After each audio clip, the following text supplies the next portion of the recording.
Of course, the equity market's really been largely driven by the tech stocks. The dispersion across all yield curves would be telling you that the recession should be starting. I think it's a little bit of a warning of some of the toppy things becoming less toppy. We are restrictive. We're not super restrictive. The echoes and the ramifications of the Fed's action, some of that remains to be seen. This is Bloomberg Surveillance with Tom Keene, Jonathan Ferro, and Lisa Abramowicz. What a week coming up. Live from New York City this morning. Good morning for our audience worldwide. This is Bloomberg Surveillance on TV and radio alongside Tom Keene. I'm Jonathan Ferro. Your equity market on the S&P 500 positive by 0.2%. Coming up this week, a Federal Reserve decision, the ECB, the BOJ, and TK, about 40% of the S&P 500 in market cap, reporting earnings. Good news and bad news from those companies on earnings. I agree the central bank story leads the way. I'm going to call it, as John just mentioned, Fed to ECB to Bank of Japan week. But the earnings story is great. I love what Ryan Bean writes up on the disaster known as Minnesota manufacturing and mining. For every Apple, for every Microsoft, Apple out the next week, but for all the techs that are reporting and all that, there are these companies that are struggling and they need to reset in this pandemic recovery. 3M a little bit later this week. Let's talk about the data out of Europe as well. Can we get a reset there? Going into the ECB, never mind the Federal Reserve, we talk about the Fed hiking into strength in America and the labor market. Check out Europe. 42 on a manufacturing PMI in the Eurozone, 51 on services, the composite sub 50. I'll make that simple. That's contractionary territory, Tom. That's a problem. Zoe Schneeweiss in Zurich reports on this with a great chart here on this rollover, and I really can't say enough about this. For those trying to stay in touch and tune with Wall Street, in the middle of the summer, it's the combination of those PMIs, John, the blended PMIs. You're better at this than I am, but on France and on Germany, the idea of significantly sub-50 PMIs, that to me is the lead story today. Dear China, can we have a bailout? Can we get some stimulus and get that stimulus fast? The Politburo over in China, the top decision-making body led by President Xi, with this morning, vowing to strengthen domestic consumption. Do you think that's strong enough? I think it's out from 5 years ago, 10 years ago, 15 years ago. Their playbook. The key question for me is we talk to Chinese experts. Is there something new here? I don't think there's anything new here. This is the model a totalitarian regime has in Beijing. So the topic they all want us to talk about, TK, did you watch any of those movies over the weekend? Barbie, Oppenheimer? No. Pick one? Come on. I'm going to watch Top Gun before I see Barbie. I think you nailed the number. Yeah, I did okay on that. Yeah, 155 for Barbie over the weekend in US and Canadian theaters. One of the offspring saw it. She said it was nice, but she wasn't in love with Barbie. She said it was sort of a statement, not a movie. I don't know. Oppenheimer, Emmanuel Derman, the great quant, he took his PhD at Columbia under one of Oppenheimer's direct disciples. He was not thrilled with Oppenheimer, but a lot of people were. And I want to know, do people see it a second, a third, a fourth time? We used to do that, John. They may well do. What a fantastic opening weekend for the movie business here in America over the weekend. We'll get to the numbers in about 30 minutes from now. Let's turn to the price action in the equity market on the S&P 500, going into a major week for central banking decisions and earnings too. Equity futures up by 0.2% on the S&P 500. In the bond market, yields just a little bit lower by a couple of basis points off the back of that downside surprise in Europe and beyond. Yields right now 381. We're down 2 basis points there. And there's the euro weakness, TK. The euro against the dollar at one point in the last week, having a look at 113. Yeah.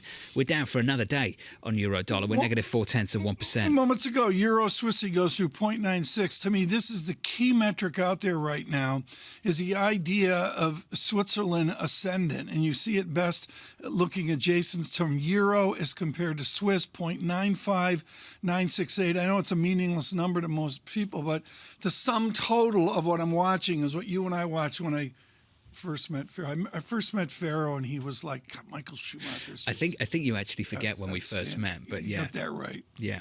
I said that about the third wife. It was a special time. It was, yes. It was. Let me go through the calendar for a special week. Wednesday, the Federal Reserve, the ECB on Thursday, on Friday, the BOJ, and allow me to go through the earnings week as well.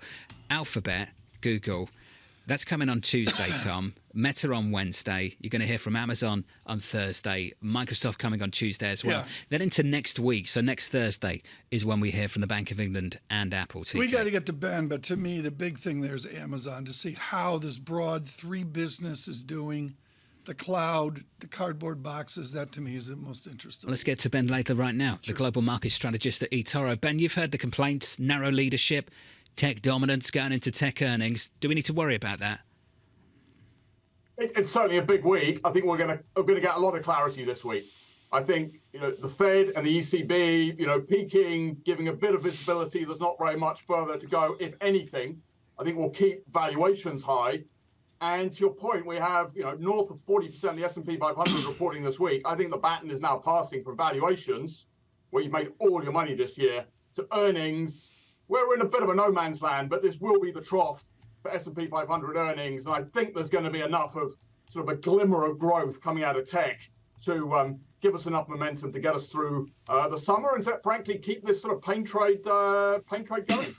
Ben, I love the single sentence in your research report. You go right to the heart of the 7 stocks, and I want to focus folks on the idea that Ben Laidler's nailed this for 3 solid years. You talk about a huge, high-margin tech sector. I mean, it's just as simple as that. The retail public agrees. The institutions are far more cautious, according to the reports we see from Bloomberg Markets. Who's right? The institutions or a retail in love with Apple?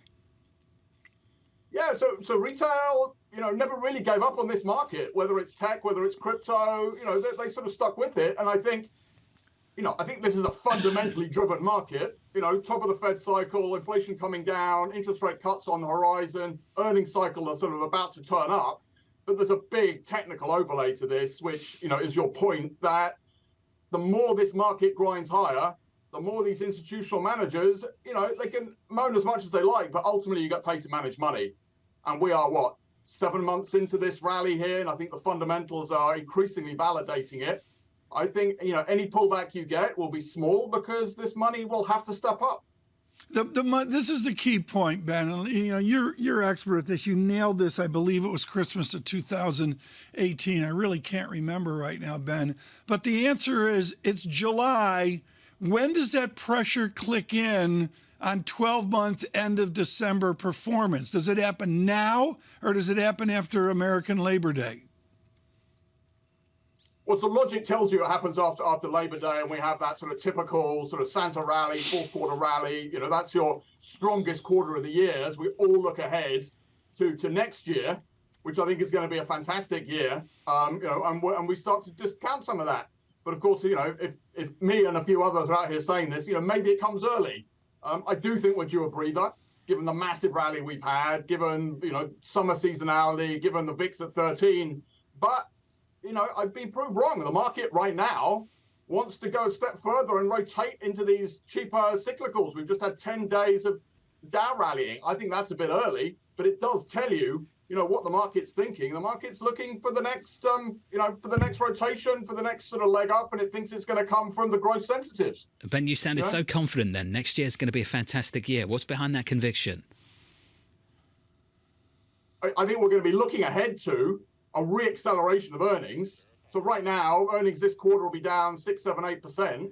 I think the earnings season in January, that'll be our first quarter of double-digit earnings.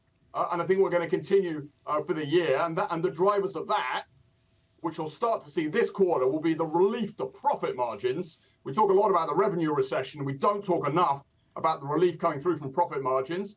And the Fed will be cutting interest rates. Or we'll be very close to the Fed cutting interest rates. And I think that'll help keep valuations, high. And then just sort of finally, stock markets are not economies, right? This is a very long duration stock market. It's full of tech. It's full of healthcare. It's full of these sort of high multiple, sectors, which I think are very sensitive to bond yields and the Fed cutting rates. Let's just unpack some of that. Why would the Fed be cutting rates? Because inflation is coming down more quickly than anticipated, or because growth is fading?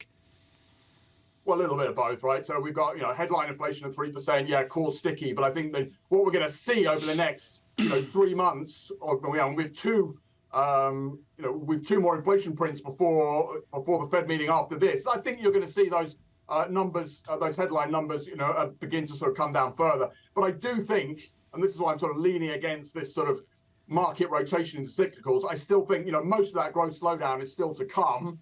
I don't think it's going to be a recession, but I think it's inevitable we see some sort of slowdown. I think, you highlighted what we're seeing in Europe. I think that is the sort of canary in the coal mine of the slowdown which is coming. I don't think that's necessarily too much to fear at the market level, but it is enough to sort of keep you in these sort of defensive growth names like tech and healthcare and away from these sort of value-trapped cyclicals, commodities and small cap. Ben, what you mentioned, though, brings up the logical follow-up question, which is how does earnings growth reaccelerate if we are seeing disinflation and slower economic growth? Where does that come from? Yeah, I think that's the story for the next sort of 6 months. But I think once we get through into beginning of next year, I think things begin to sort of firm up a little bit. We're going to get a bit more stimulus, out of China. We'll see how strongly it is, and I do think the U.S. consumer remains a sort of real anchor here. I think the labor market will soften up a little bit, but we're still sitting on. I think that lower inflation will give purchasing power back to consumers and also some power back to corporate margins. Ben, you have lived the strategist wars, and I say this with immense respect, folks, for Mr. Laidler's magnificent call and lonely call at the end of 2018. What's the pressure at the major houses, the major banks right now, on people slotted in and convinced they're bears? So it's tough, right? Valuations are high and earnings are going to be down, 7-8% this quarter, right? So it doesn't look that bullish, but markets are very forward-looking.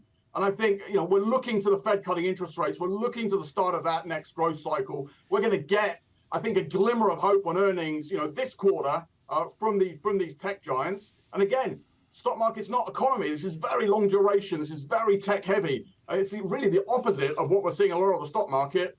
And on top of that, a lot of people have sort of missed the rally, right? And it's difficult to sort of, unless the facts in their mind dramatically change, which they haven't. But I think, people will get gradually dragged into this rally because they have to.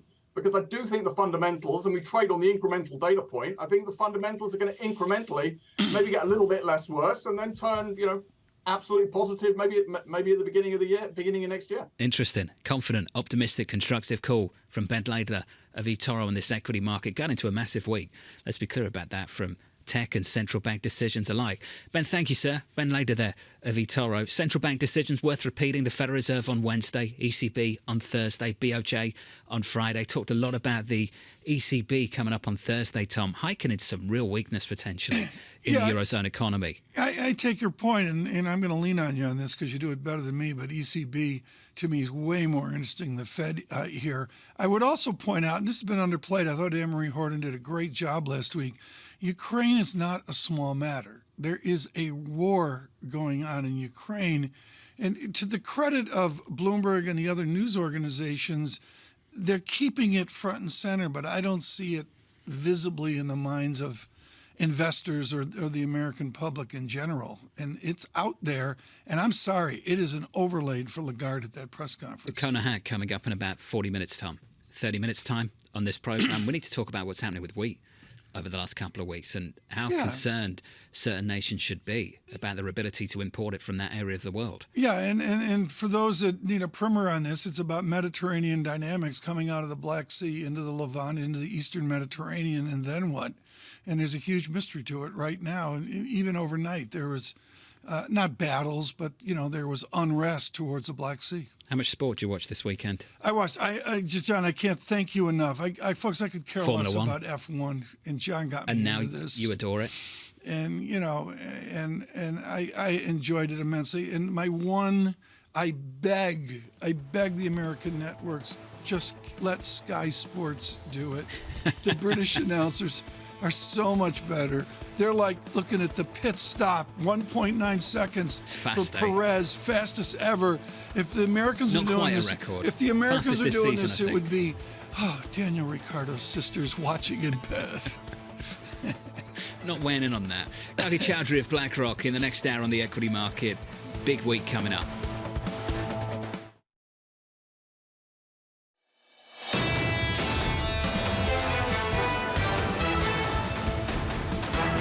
All three are going to hike by 25 basis points, but that's where the commonality will end. I think the Fed will come across as dovish. the Bank of England will still be quite hawkish, and the ECB will be in the middle in terms of their forward policy guidance. That was Mohammed Al-Erin on some of the central bank decisions still to come over the next couple of weeks. A triple header this week with the Federal Reserve, ECB and BOJ just around the corner. To kick things off this morning, equities firmer by 0.2% on the S&P 500. On the S&P, around about 40% of the market cap of this S&P 500 reporting earnings this week alone. It's that monster week of earnings season. It comes this week. In the bond market, yields a little bit lower by 3 basis points. Your 10-year 380.55 on a US 10-year. Just downside surprise on the data in Europe. Downside surprise on the data in the UK.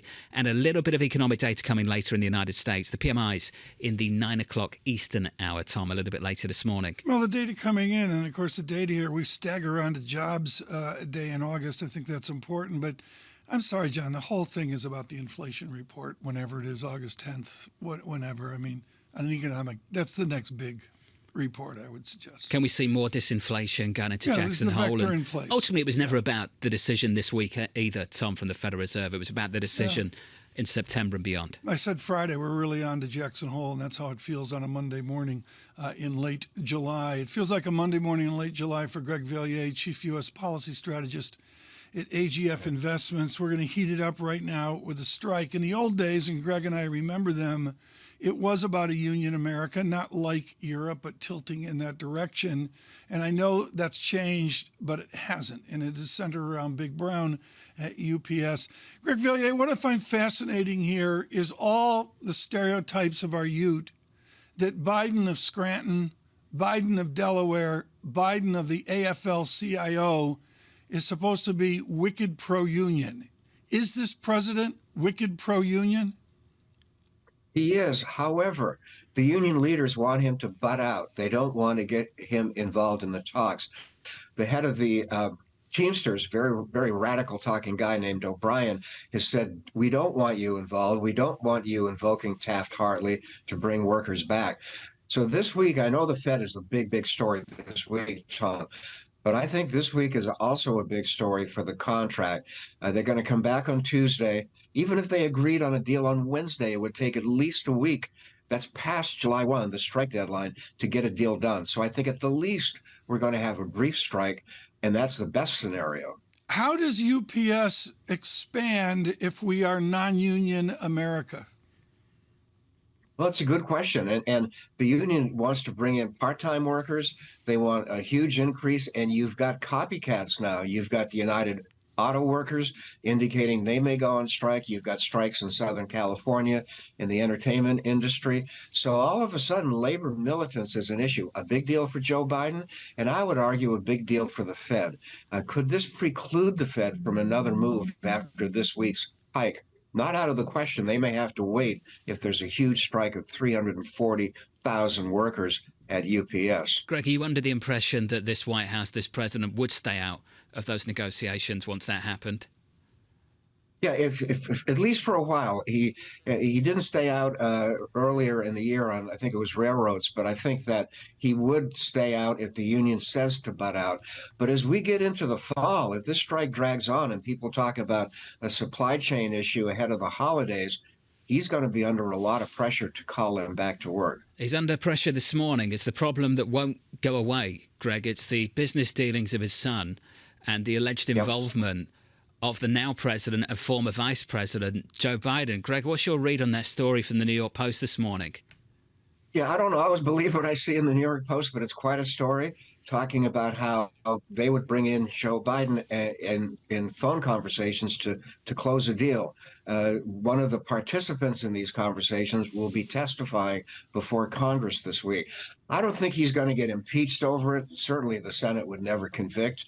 But I think this is a gift to Donald Trump, because Donald Trump can say that I'm being persecuted aggressively and Joe Biden is not. Former President Donald Trump got another gift over the weekend in a Fox Business poll. Greg, let's talk about that poll. South Carolina, Ron DeSantis, the governor of Florida, dropping down to third place. Now, obviously, we understand Nikki Haley's roots there in South Carolina, likewise with Tim Scott. But, Greg, I'm just wondering, how bad are things for the governor of Florida and his campaign over the weekend? He's still in free fall. He's trying to break the fall. But his comment over the weekend about slavery didn't help him. It was quite shocking, in my opinion. So DeSantis is in real trouble. I think the big issue, John, is who starts to become the number two. Could Pence make a comeback? What about Tim Scott of South Carolina? He's raised money. He's an attractive candidate. He could become the sleeper over the next few months. And the debate's upon us. That's all there is to it. What's after this debate? I mean, is it just, are you looking at it as a continuum of debates to a primary vote, or is it a new politics, Greg Valliere? Good question, Tom. I think there'll be a lot of fundraising. There'll be a focus on that, obviously. But I think as we get well into the fall, there'll be a lot of speculation. Could there be another candidate who could announce late this year? Interesting. I say yes. Right. I think it's, I've said it before and I'll say it again. I think the governor of Virginia, Glenn Youngkin, is still a real possibility. Bramo emails in. She's in Norway, folks, somewhere up near Greenland right now. And she emails in and says, Tom, you've got to go with it. Greg, here we go. I see all these candidates out on X. And they're out on X looking for fundraising. Is there a value to fundraising through X? How'd I do there? Was that okay? No, what do you mean X? Twitter. Overnight, Greg, while you were looking at the polls in Washington, Elon Musk was changing the name of Twitter to X. Oh, yeah. Is there value to raising funds on X? Minimal. That's it, John. Was that it? X. Was that that's the all we're doing on X today. That's the Mandeep's coming up. That's on the X. coverage. Greg Valliere of Greg AKF Valliere, Investments. thank you.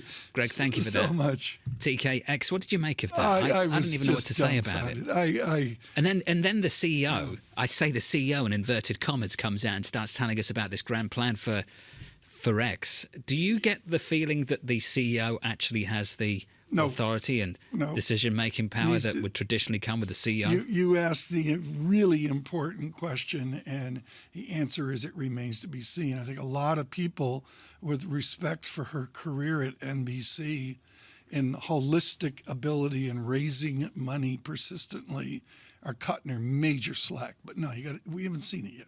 This felt very haphazard. What's great about it is Greg didn't know about it, which I think is great. People are like, yeah, whatever. Greg's not alone. He was looking at this poll. I think this poll is really, really important in South Carolina, Tom. They go through the top decisions, the top issues when deciding their choice for presidential nomination. Economic issues, 51%. Do you know where social issues come out? 12%. Yeah. Now, that's a problem for the governor of Florida, who's made social issues a big deal. Did he of his go after campaign. Barbie? I don't even know. You know, I'm he's got sure the he whole has. I haven't seen thing. any comments, but you'd expect him to go after Barbie. Team political coverage with a guy from England. It's going to be great as you and I go into the election, John. We should go around the country together. Seriously, John's going to bring an incredibly constructive prism to the American political experience. I think I still see a redound in Uxbridge, wherever the hell that is. Is that on the way to Wimbledon or on the way to Heathrow? Are we talking about the by-elections in the UK? Yeah, they got the mayor of London, the Green leftist, got hammered in Uxbridge because of his green policy in London. And I believe over the weekend, they had a one-on-one with the head of the Labour Party, and they're going to amend their green policy. Jokes aside, a shift to the right in Europe. You see it in Spain too. Green issues taking a bit of a hit. Yeah. We have to talk to Maria Tadao a little bit later in the week. I need to find out what it means for Real Madrid. Beat AC Milan yesterday in a friendly. I missed that. Yeah. No, I was focused on Formula One. Good game. Yeah. Coming That's what up, I said about F1. Ian Shepperton, Pantheon, macroeconomics, big week ahead, central bank decisions, tons of earnings, and very little coverage of X right here on Bloomberg.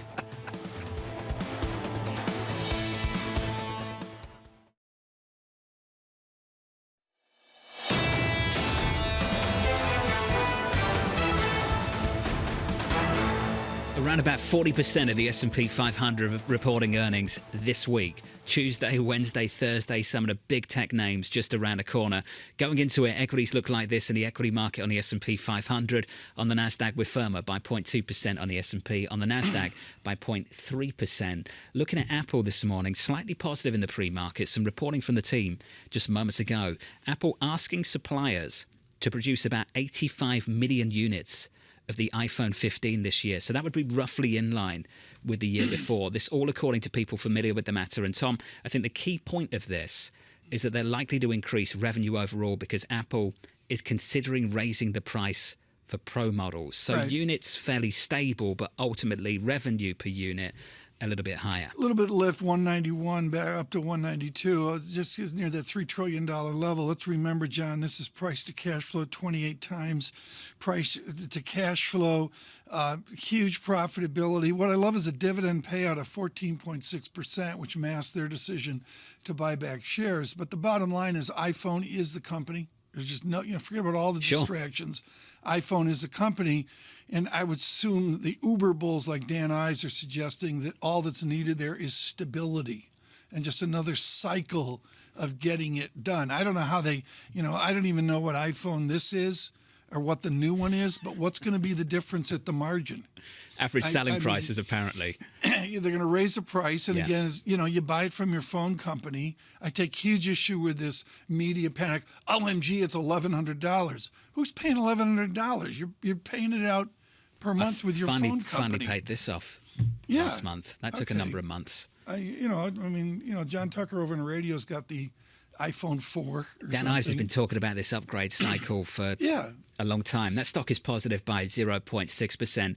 Apple reports next Thursday, not this Thursday, next Thursday, the same day, incidentally, we get a Bank of England Thursday, we've got decision. 70% of the S&P 500 reporting. Basically, it's the S&P over the next couple of weeks, Tom.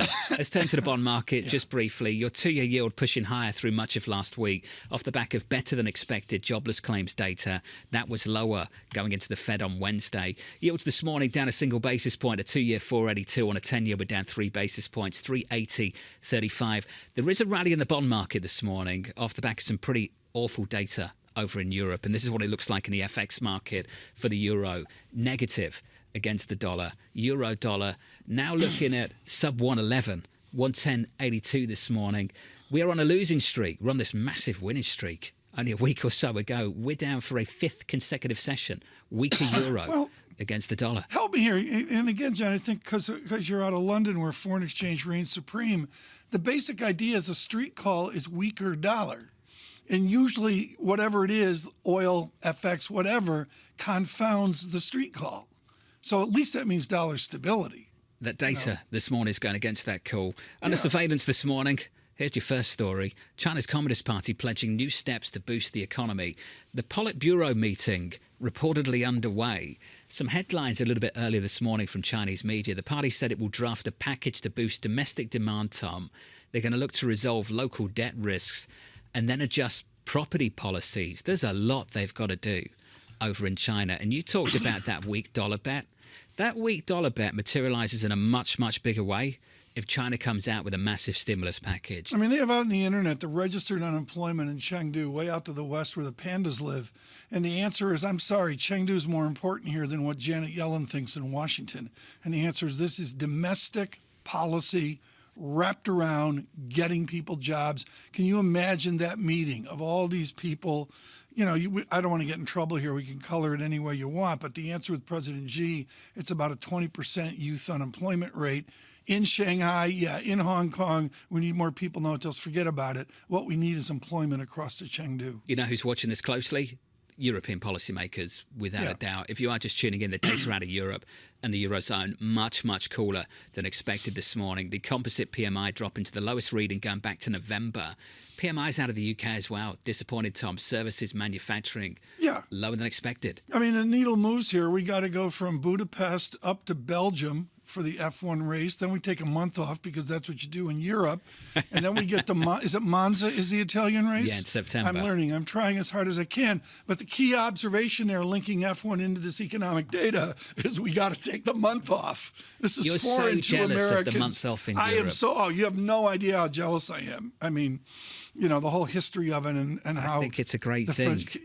Take the month off and go to the movie theatre. Barbenheimer over the weekend, smashing expectations. I didn't watch either. Good. I'm going to try and watch Oppenheimer later this week. Try and make that happen on Friday or Saturday.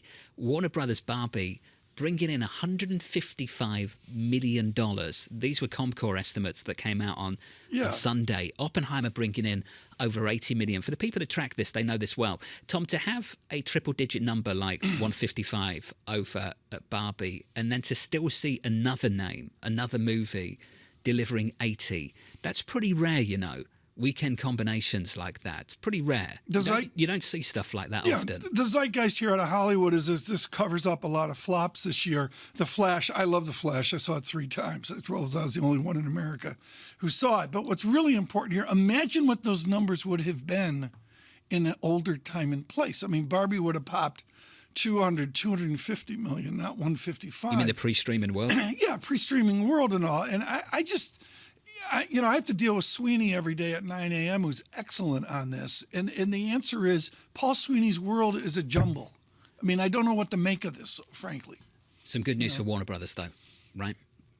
Much needed. Yeah, there it is, under surveillance. Look at there, John seeing Oppenheimer. No, I'm not going to see Barbie or Oppenheimer. Ian Shepherdson is not either, chief economist at Pantheon Macroeconomics, and joins us this morning. And I want you to fold in the impact of China with your leading coverage there on America. You have America with a stunning real GDP of 3%. I'm going to call you an outlier right now. That tells me China's not slowing down America? Yeah, I wouldn't go that far. I mean, almost half of that 3% Q2 GDP number that we've got in the forecast there for this week is inventories. And that's not sustainable. So, we got a much weaker profile in the second half of the year. Consumption in the second quarter was more like 1%. The idea that this 3% headline is indicative of the trend is really, I think, quite misleading. We're getting nothing out of China. The China recovery story has done really nothing for the U.S. Foreign trade was probably a small drag on second quarter GDP growth. That's how little we're getting out of it. Right. Everybody, take the tape back 6 months, everybody was very excited about how this China, the post-COVID China rebound story was going to drag up trade around the whole world. It just absolutely hasn't happened. There's no sign of it at all. That's why the Politburo now is considering further stimulus. It's why we're seeing nothing in Asian trade, we're seeing nothing in European trade. It's just been a total bust. Global Wall Street's tuning in right now, Ian, to reset for September, October, dare I say, into the end of the year. Do you ascribe to the global slowdown that IMF and others are talking about? Yeah, we're on board. It looks to me like European growth is kind of flat now. I mean, those PMIs today were pretty terrible. The UK PMIs are pretty terrible as well. They're not going to stop the Bank of England raising rates maybe once or twice more, but I think talk a few weeks ago that they were going to go to 6.5% is way off the mark. ECB is probably going to hike as well further, but again, they're not going to go to some of the peaks that people have been talking about. And in the US, again, that Q2 3% number is going to be misleading. We've got much weaker profile for Q3 and Q4. The restarting of the student loan payments in October, I think, is going to really dampen US consumption in the run-up to the holidays. And I think the little pop we're going to see in business investment in the second quarter in the US probably isn't going to be sustainable either. So, yeah, I'm very much on board with this idea that the real growth picture is pretty poor everywhere. I mean, I'm not really looking at any great standouts among the major economies that are doing really well. We're just not seeing it. It's not terrible. It's not catastrophic. It's not recession territory yet, but you could get there. I mean, it's not at all implausible to think that some of the major economies could be in absolute recession in the second half of the year, including the US. I mean, I'm not ruling it out. Again, 3% Q2 doesn't tell us anything about where we're going to be in Q3 and Q4. It's pretty close to it in Europe. They only just avoided it recently. Ian, the data's terrible. Yeah. And Ian, I guess my question to you this morning would be, what's the lesson from Europe at the moment with the economy on the brink of recession and inflation still a problem? Well, inflation is going to be much less of a problem in Europe in the second half of the year, as it is in the UK, and as we're already seeing better numbers coming out of the US. I think the big theme for the second half of the year everywhere is going to be, developed economies anyway, is going to be much lower inflation, both headline and core. Headline obviously is helped by by base effects in the energy story, but I think in the core numbers as well, with labour markets slackening off, wage growth moderating a little bit, margin recompression after that great COVID expansion of retail margins, all of these forces coming through together, and in the US case as well, much slower rent inflation after, again, another crazy couple of years during the pandemic. All of these things together make a much lower inflation environment.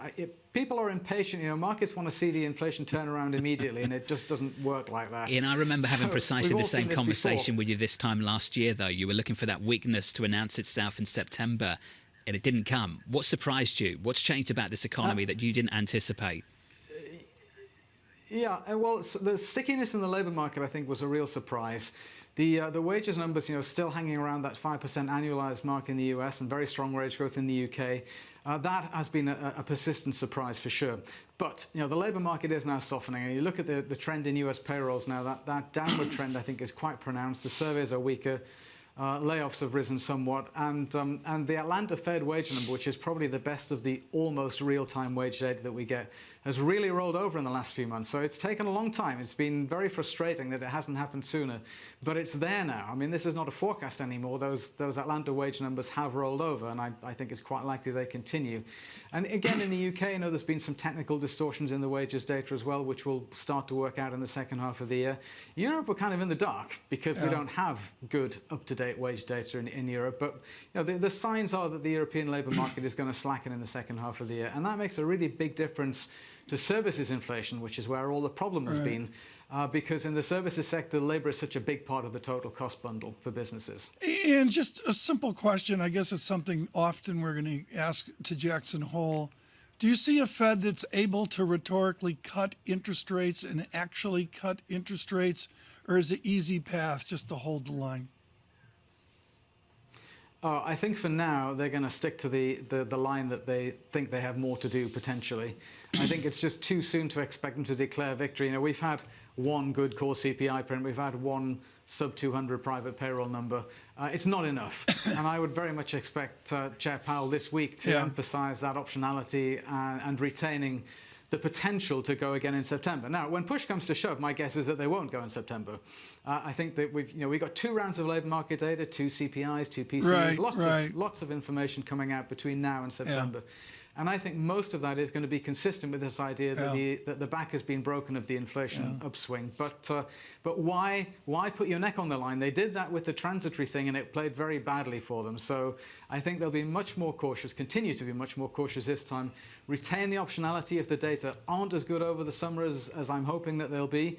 But that also means that they're in a position where if the data are good enough, they can say in September, OK, we'll extend the pause. I mean, that seems perfectly reasonable to me, and I think that's where they'll end up. But the Doves are going to be disappointed again this week from Powell. He's just not going to declare victory on inflation. Speaking of Doves, there's the Magpies, John. About when we're in London, it's the Magpies. You didn't listen to a word Hammers. of what Ian said then, did you? I did. No, I listened to it, but he was talking about the Doves and the Magpies and the Hammers, October 7th. Newcastle. That's like the 2 toughest teams in soccer, right? Ian, we've got about a minute left. Do you want to define success for Newcastle's season, which starts in a few weeks' time? What would that look like? Well, not getting knocked out the Champions League in the first stage and qualifying for it again next year. And a nice cup run, please. We'd like one of those. There we go. Newcastle fans are so much happier these days. Ian is more happy than I've ever seen him. Ian Shepherdson of macroeconomics. I've got to ask him if he bought his season ticket back, because he gave that up at one point. Really? At Newcastle, was unimpressed with leadership, and I imagine he's a little bit more impressed with leadership recently. We've had 4 seats at Fenway. Did you have seats there? Cash, I had 4 seats. Once upon a time. Cash flow is yet to speak to me. I talked to my oldest son. Were they good seats? Oh, they're mint. I sat with Stephen King, the mystery novel guy. Peter Lynch sat just in front of me. It was great. It's rock star. Sounds very cool. My kids have not spoken to me since I gave them up. Equity futures this morning. Positive from New York. Good morning.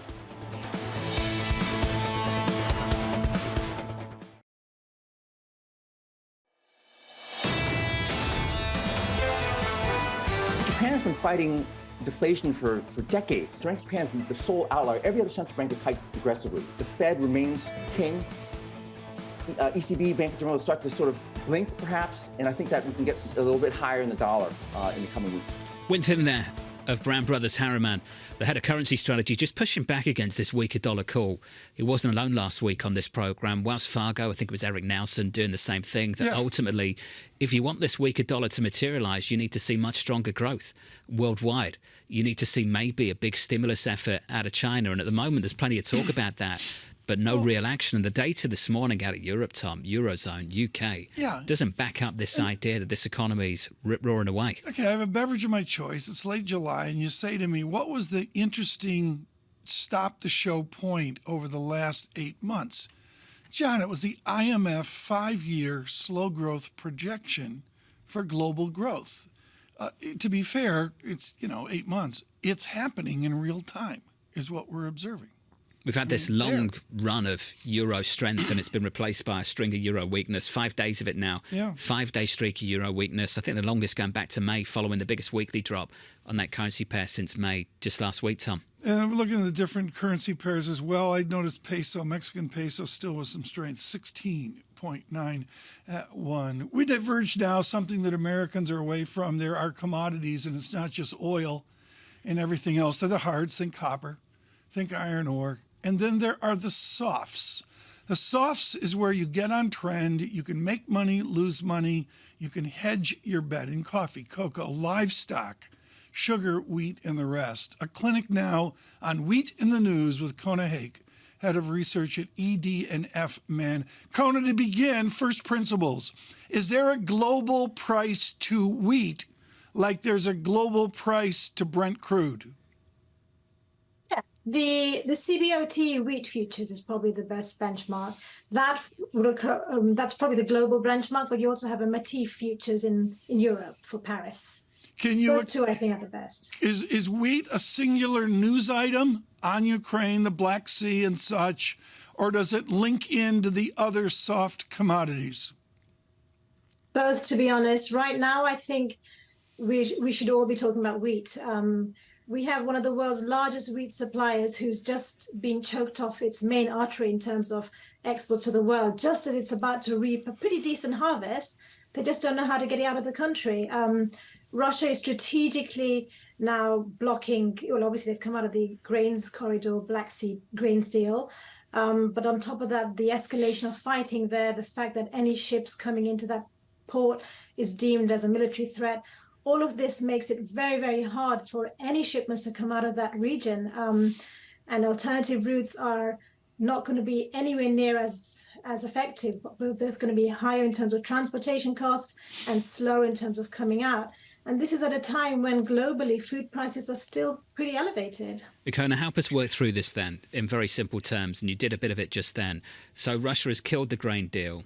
They've been attacking Odessa. We've seen highlights of that, headlines of that overnight once again, which is really compromising these transport routes through the Black Sea. You mentioned alternative routes.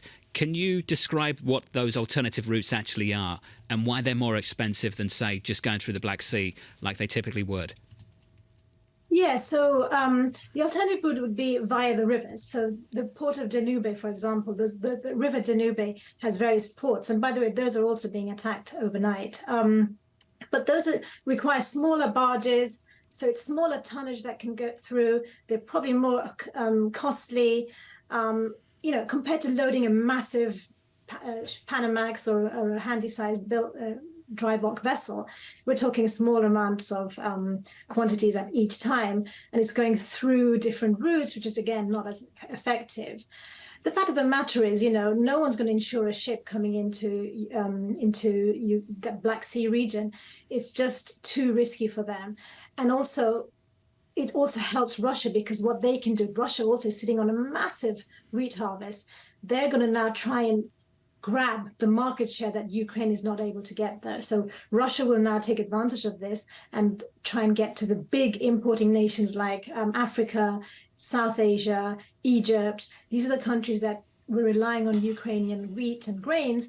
Now they may have to just revert to Russian wheat now. Ikona, how are other exporting nations specifically, responding to this? So they're becoming more protective, going through the route with more protectionism around maybe some of their goods to stock up things at home? What are they doing? So far, we haven't seen too much of that, only because in the year since Ukraine was first attacked by Russia back in February 2022, the high spike in prices did lead to a lot of planting. So we have seen stocks build up to a certain extent. So the panic is not quite there. But if the Black Sea is cut off for too long, you will start seeing a little bit of panic set in. One thing we are noticing is, well, although it's not typically wheat and grains, rice in India has just been given a ban on exports. And India is the world's largest rice exports. So I think that's one thing which you're seeing a bit of a reaction by different governments. Although it's not necessarily grains, it is potentially a substitute because it's a massive, massive staple. Probably for the half the world's population would rely on rice. the other half would rely on grains. Kona, this is so important. I'm as guilty of this as anybody. I'm the ugly American. I look at wheat. I go, what's it mean for a loaf of bread at the fancy grocery store in New York City? That's completely removed from reality. Explain what wheat price dynamics mean to the people of Tunisia across the Mediterranean, to the people of Egypt. Give us the scope and scale that we in the fancy West don't understand. Yeah, so it's just the fact that they are emerging markets. By that, we mean economically they're not as advanced as us in the West, which therefore means that most of their disposable income gets spent on food items and staples. So in their typical basket of consumption on a daily basis, food ranks very highly. And within food, the staple is bread or rice, but in Tunisia and Egypt would be bread. So yeah, we are facing a situation where suddenly most of the disposable income is now spent on one or two items, and that's really affecting their cost of living and their it does impact them economically. And if you remember back in the mid-2000s or late 2000s, 2008, should I say, we did see food riots in North Africa. It's politically quite a hot topic, which I think most governments will want to avoid. You could argue the Arab Spring happened because of Tunisian food riots, So I think this is something which governments will be watching carefully. Food inflation is something that most governments would avoid like a plague. Kona, I wouldn't expect you to comment on the politics, but just a final one from us. Russia has very few friends on the international stage at the moment. Perhaps you could describe Turkey as an intermediary between Russia and the rest of Europe. China has been a friend on the international stage, relatively speaking, over the last couple of years. Where would this leave China's grain imports and Chinese food prices, given what's developing at the moment? Interesting question. So China actually has a disinflation problem. They're actually not suffering from inflation at all. They were very clever and good in terms of and organized in terms of buying just when grain prices were quite low. So they've stocked up to a certain level. I think they're fairly comfortable. At any rate, China and Russia are on friendly terms, so they will be able to get everything they need from Russia very easily. So that's not going to be a problem. But in terms of rice, which is, by the way, there's not a futures commodity market for that. Rice is done on the spot market. Rice is something that China's got a problem with because their yields have been affected by the heat wave, and their neighboring countries, India and Thailand, have also seen the rice yields fall. So I think that's something that they may need to look at a little bit more carefully. Kona, this was a clinic. Thank you. Kona Hack there, really informative, of ED and F-Man.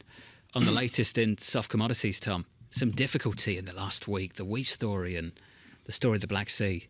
Well, yeah, I'm focused on this. Since the advent of this terrible war in February of a year ago, I've really been focused on the Black Sea, but it's really front and center. Frankly, the news organizations have done a great job on it. I think Maria Tadeo and Anne-Marie Horton are really wired into it, and it just awaits news. John, can I mention the elephant in the room here? 12 months trailing, folks, and I have trouble with this because I want to look back 2 years. I want to look back to 2019. John, 12 months trailing, Standard & Poor's 500 up 15%, Dow up 10%, and the NASDAQ, as we all know, roaring at up 24%. But I'm sorry, it's a double-digit stock market, 12 months trailing, and that's a tension that's out there. Year to date, up 41% on the NASDAQ 100. Yeah. 41%. But I just, I didn't see much rationalization by the bears this weekend. It's going to be interesting to see what the month of August brings there. Coming up next, looking forward to this conversation, Gargi Chowdhury of BlackRock on the equity market on a massive run year to date and a big week for earnings in America. Equity futures positive 0.2% on the S&P 500. Live from New York, this is Bloomberg.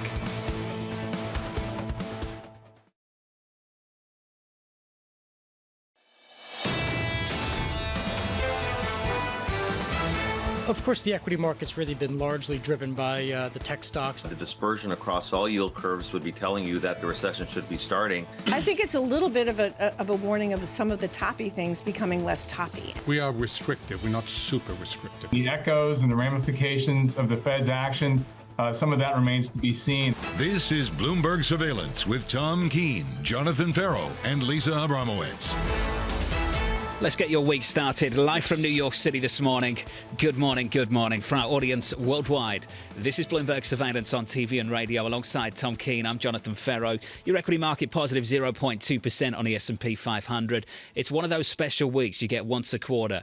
A trilogy of central bank decisions just around the corner, and tons of earnings as well from big tech this week, Tom, and beyond into next week. A lot of news flow here. I'll let you decide which is more important. I think the earnings are front and center for people in the market, but for people not in the market, scared stiff in the triple leveraged all cash fund, it is about Fed policy. And what's unique is, yeah, they're all the same Ian Shepherdson bundles in here. The challenge is a global growth. But the Fed, the ECB, the Bank of Japan, to me, are discrete conversations. A lot of people on the sidelines, economists right now on the street, Tom, wondering whether it's one and done from the Federal Reserve. I think this Federal Reserve will refuse to embrace one and done and will want to retain the threat of more to come. Given that they came out earlier this year and tried to embrace the disinflationary dynamic and got burned, why would they want to get burned twice? Let's see what happens in a few months' time. I'm going to coalesce them together. I'm going to look at Jerome and Christine like I look at Barbie and Ken, and the answer is Jerome and Christine are going to be on a journey of self-discovery. Which one's Barbie? That's one. Well, please, I think that Madame Lagarde will take the trophy is Barbie. But it is a journey of self-discovery, and that starts ex post with what we see in data. The data last week was soft. There's no other way to put it. Jobless claims were better than expected. Yeah, that's the one. Okay, one way to go against it. This labour market has stood the test of time over the last 12 months. It stood up to a massive rate hiking cycle from the Federal Reserve, and we still have unemployment still in and around 3.5%. If you want to make a bet that inflation's going down from 3.4 all the way back down to 2, can you make that bet without also assuming that unemployment has to go much higher from here? My bet, as we talked to Ben Laidler, is the pressure on that wall of money out there in all of its different shades to get on board in some way, hedged, unhedged, Uber Bull, whatever. The pressure among institutional Wall Street is extraordinary right now. We were saying, Tom, 5% on cash felt good the first couple of weeks of 2023, and then tech absolutely ripped. The Nasdaq 100 year to date is up by more than 40%. This week alone, you'll get Alphabet, Google, you'll hear from Microsoft. That's all tomorrow. The week really begins tomorrow on the earnings front. Then on Wednesday, you get Meta, Facebook, and then Amazon on Thursday. And then the following Thursday, you'll hear from Apple, TK. You're going to hear from Apple, but you really wonder how much is owned. And the answer is Apple to a great extent. I believe the experts would say is under-owned by Wall Street. I always go to a blended mutual fund. It's an old warhorse. I'm not going to mention the name. 1 year trailing, they're up 13%. I believe that's a double-digit return. Do they feel like a failure because they're not up another 200 beeps or 400 beeps of that? That pressure's there. Hearing a story on Apple this morning, the team reporting that Apple is asking suppliers to produce about 85 million units of the iPhone 15 this year. 85 million would put it roughly in line with the numbers produced in the previous year. Our reporting suggesting, though, they're trying to push for a higher average selling price, Tom, by just nudging up the price of the Pro models. So ultimately, you keep things stable, but you get a better price. You get a price discovery to click in here. And just as important as price discovery is margin discovery. And one of the great gloom calls on Apple that's been wrong is margin erosion. And it really hasn't happened. They've got a lot of wiggle room here, to say the least. The VIX, 14.23. I mean, it's still resilient. I'm sorry, it's not 12, it's not 13, but I'll take it. Equity futures right now on the S&P, just about positive, up by 0.1%. They fade just a little bit. You will notice some euro weakness out there this morning. The data out of Europe, pretty dreadful in the Eurozone. The euro, 110.90 on that currency pair, Tom, negative 0.3%. Do you round SPX up to 4,600? What, Can we do that this morning? You were on record high watch. I think we're only about 5% away. Yeah, but 5-6% away on the S&P. You know, I still can get used to 4,571 on SPX. It's like, oh, wow. We're here. Yeah, we're Happen here. quickly. Yeah. Tell you someone else who's here. Gargi Chowdhury, Head of iShares Investment Strategy at BlackRock. Gargi, good morning. Good morning. Good to see you. Let's just start with this simple question. A colleague of mine asked it this morning, and I think we've all asked it a few times over the last week. What takes your fancy this week? Central bank decisions or the tech earnings? What's your focus? All of it. Central bank, there we the go. Earnings, actually ECI, I think that's going to be a big one at the end of the week, and PCE. So lots from the micro and the macro front, but I think probably what, Tom was saying this earlier, if you're not in the markets, probably what impacts you most and what you should focus on is not the 25 decisions, but actually how they signal what's coming after. So how much the Fed can keep their optionality open, and that's what really determines the outcome of Fed from here on out. I'm assuming you'd guess that this Wednesday in the news conference, the chairman will try and retain that optionality, the threat of an additional rate hike from here. They should. I think they're going to try very hard not to lock themselves into another September hike. Hopefully what they'll do is acknowledge that there has been some softening in the path of inflation, because that is factually correct. But at the same time, it's too early to call victory on the inflation fighting battle. And after that, what I think they should do is just leave all doors open so they can go again in November. Or this can be the end. If this is truly the beginning of what I think is a deceleration in the path of inflation, not back to 2%, but back to a much more palatable 3 or 3.5 on core CPI, this could be the last hike. And I think they should leave that door open. Summer race is on. I had to buy the books this weekend for Afterthought school reading. It was like, 3 big figures. It was amazing. She's like 7 books to read. What's that about? But the answer is summer's moving on, and there is sell in May and go away. And you write about buy at the end of May. Something happened March 24, 25, 20, May 24, 25, 26. What happened the end of May? What happened was we saw that the equity market started broadening out. We all know and talk a lot about the big 7 that has driven much of the performance year till date. And what we've seen over the course of June and July is that it has broadened out. If you look at something like the MSCI iShares Equal Weighted Index, the EUSA, that has started keeping in pace with the broader S&P. Why? What happened in the macro? I think, number one, the growth data started not disappointing so much. The growth data started getting better. If you think about housing, if you look at retail sales, if you look at durable goods, if you look at initial jobless claims, all of that started sort of remaining resilient. I think resilient is the word of the summer. And then second most important, and perhaps even the most important, is that inflation finally took a little bit of a breather. And that was, of course, more of a July story. Okay, more of a July story, but the bottom line is people in cash now, people that have missed this, including a huge part of institutional Wall Street. What's the to-do list to buy now so at the margin I catch up into November and December? I think very tactically, if you think that this bout of good data that we're getting is going to be with us for some time, and if the Fed is closer to being done, so call it one more rate hike at most after this week, I think you can play for that quick catch-up trade with something like an equal-weighted basket. I think that does make sense, and we've seen flows into that from in the ETF space where investors are playing for that catch-up trade. Number two, I think still focusing on quality. I think still looking at companies that obviously we'll find out more about this in earnings this week, but looking at the profitability. We actually saw how much the companies that missed on their profit margins got punished. So I think that's something else to focus on. Institutionally, what's interesting here is the in discontinuous trends here that I see, and one is big cap, small cap. Somebody was out there over the weekend saying back to 1979. I'm going to give Liz Ann Saunders credit. Oh, it was Gina Martin Adams. Large and small caps partition goes back to 1979. Do you load the boat at BlackRock on small caps? Not yet. I think that, maybe for a week or so, but I think broadly the quality I want to trade, get out past August, but okay. Which is the large Mr. cap. Fink, Gargi's day trading today. Well, no, listen, this is the environment where you have to be more nimble. I don't think it's about day trading. It's about recognizing that the data can change, and we have to be nimble enough to change our minds if every 4 or 6 weeks the data is telling us a new story. And right now, I don't think it's time to load the boat with small caps. No. Can we have a quick small cap catch-up trade for 10 days? Sure. But do you load the boat? The answer still remains no. You say maybe time to get defensive.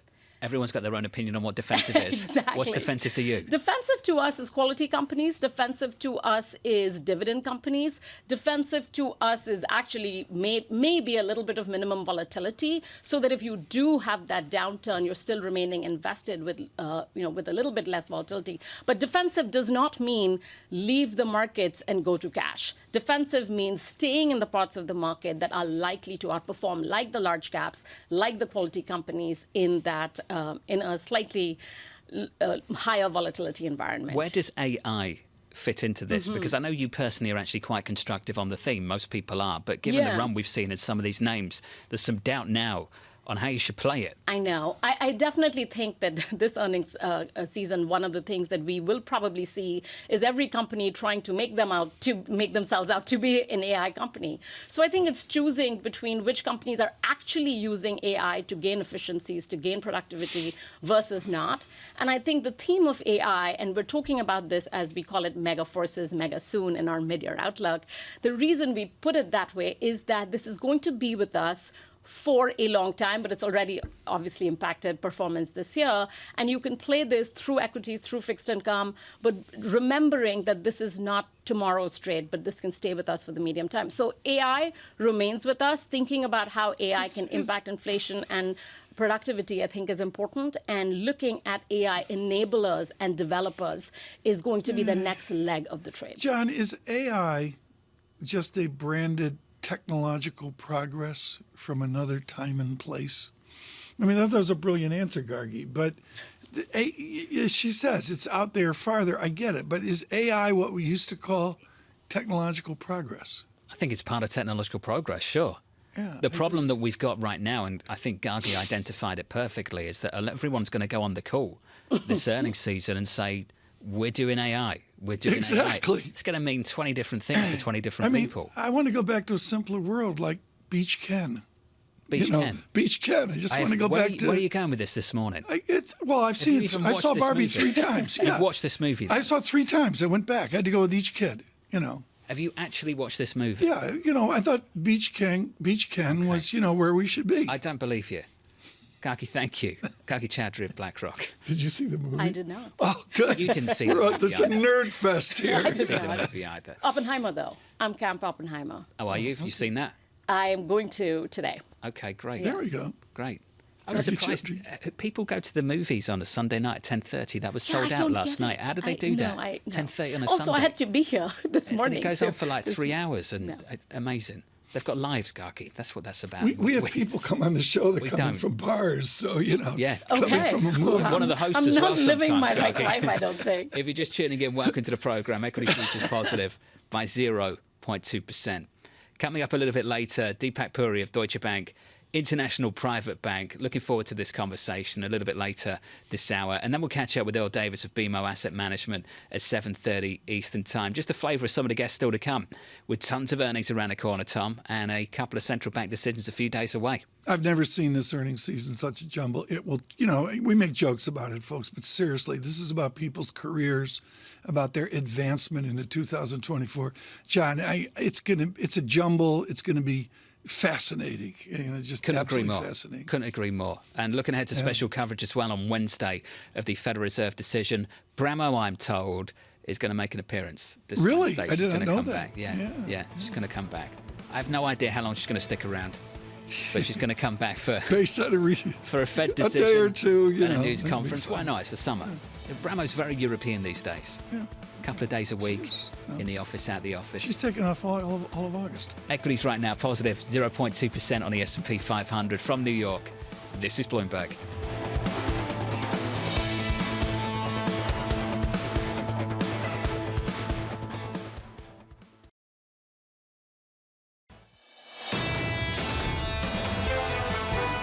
In terms of what Russia sought to achieve, what Putin sought to achieve, they've already failed. They've already lost. The objective was to erase Ukraine from the map, to eliminate its independence, its sovereignty, to subsume it into Russia. That failed a long time ago. Unlike the Russians, the Ukrainians are fighting for their land, for their future, for their country, for their freedom. I think that is the decisive element, and that's going to play out. But it will not play out over the next week or two. We're still looking, I think, at several months. Antony Blinken there, the US Secretary of State, speaking on CNN over the weekend. Live from New York City this morning. Good morning to you all. Your equity market price action shaping up as follows. This Monday morning, equity futures just a little bit positive by 0.2% on the S&P 500. We've gone through the earnings calendar a few times. It's worth going through it again. Alphabet, Google, Microsoft tomorrow, Meta on Wednesday, Amazon on Thursday. Following Thursday, you'll hear from Apple. We've got a little bit of reporting on Apple and iPhone shipments. We'll get to that a little bit later this morning, so look out for that. Beyond the equity market in bonds, just a rally. Worldwide yields lower by 3 basis points on a 10-year, 380.16. A weaker euro in the mix.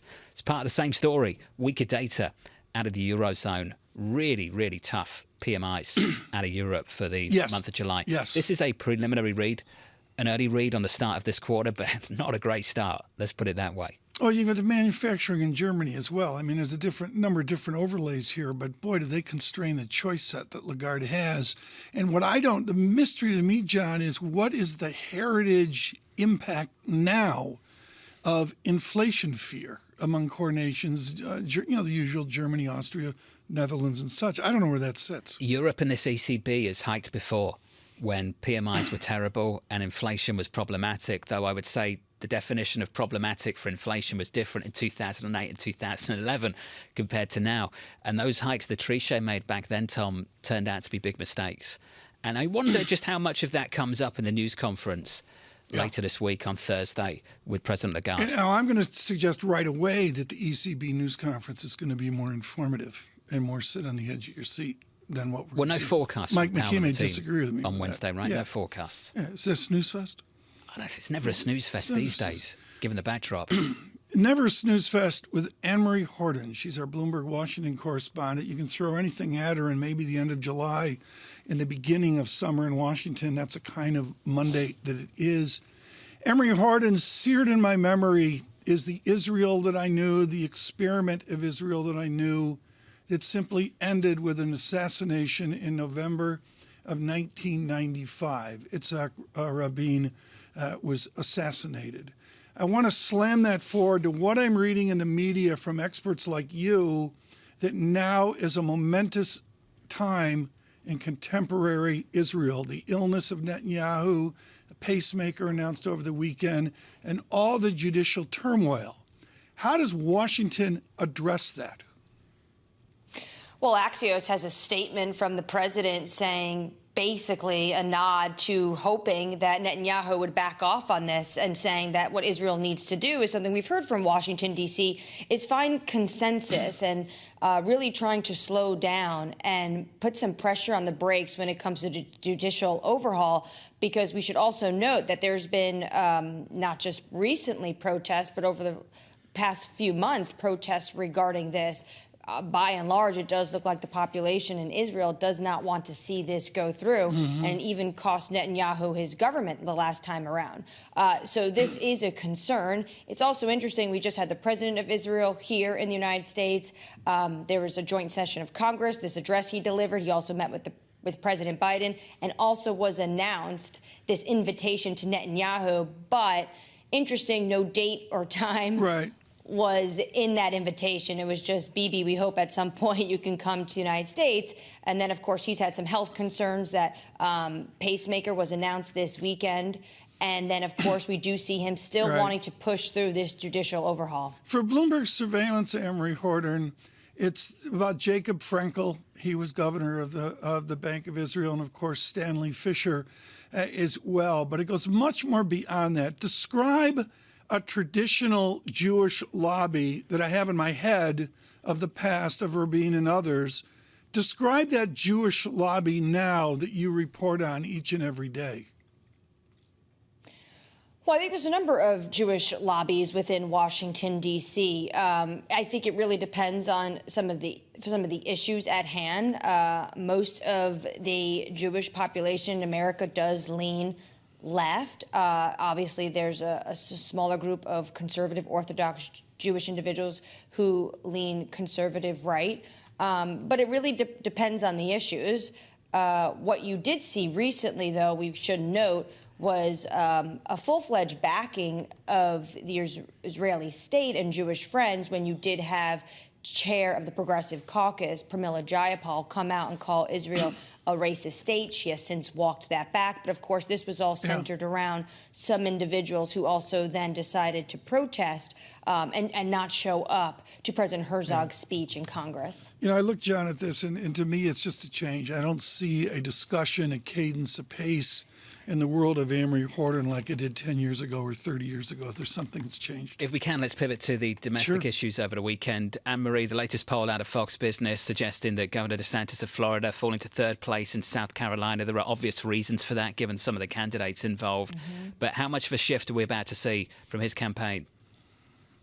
Well, when you look at Iowa, the numbers, Jonathan, I'm looking at it right now. Donald Trump, 46%. Ron DeSantis, 16%. His numbers seem like they are precipitously dropping quickly. And then Tim Scott, 11%. I think one thing in my reading over the weekend is that you are seeing this momentum for Tim Scott, and he's coming in third in Iowa. And you have to imagine in Iowa, this is a new name. So he doesn't have the same kind of name recognition that a former president would have. They're all basically running against an incumbent within their own primary against the former president. When you look at the governor, Ron DeSantis, the New York Times had a big story out over the weekend regarding him and his reboot and what the campaign is trying to do. They want to become leaner and meaner. So we already know they have shed some staff because they are just really plummeting through a lot of this cash they had on hand.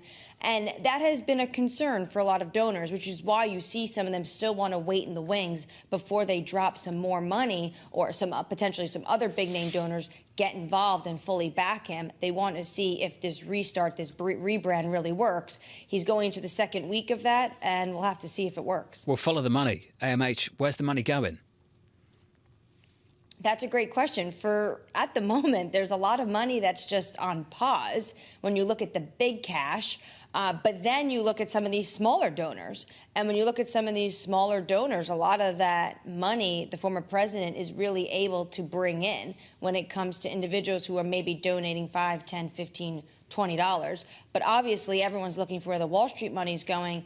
And at the moment, a lot of these people are waiting on the sidelines. They want to see who potentially can emerge from this pack. Is it a Senator Tim Scott, who is right now at this moment starting to gain some momentum, or is it potentially someone that has not yet entered the race? I still hear people and rumors about a potential Virginia governor, Glenn Youngkin, getting into this race at some point in the fall, but that remains to be seen yet. We heard that from Greg Valliere in the last hour as well. A lot of people have been suspecting that may or may not happen over the last few months. AMH, let's finish on this. Next month, Fox News hosting that first debate.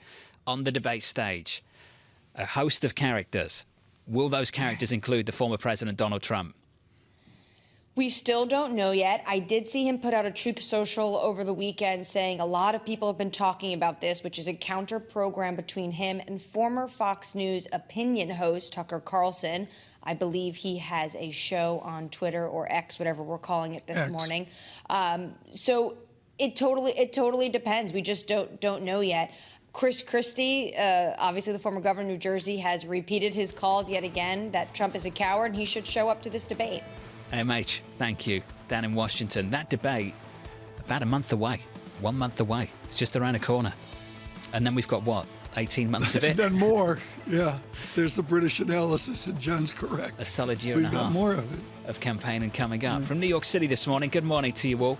Your equity market with a little bit of a lift on the S&P 500. Good morning.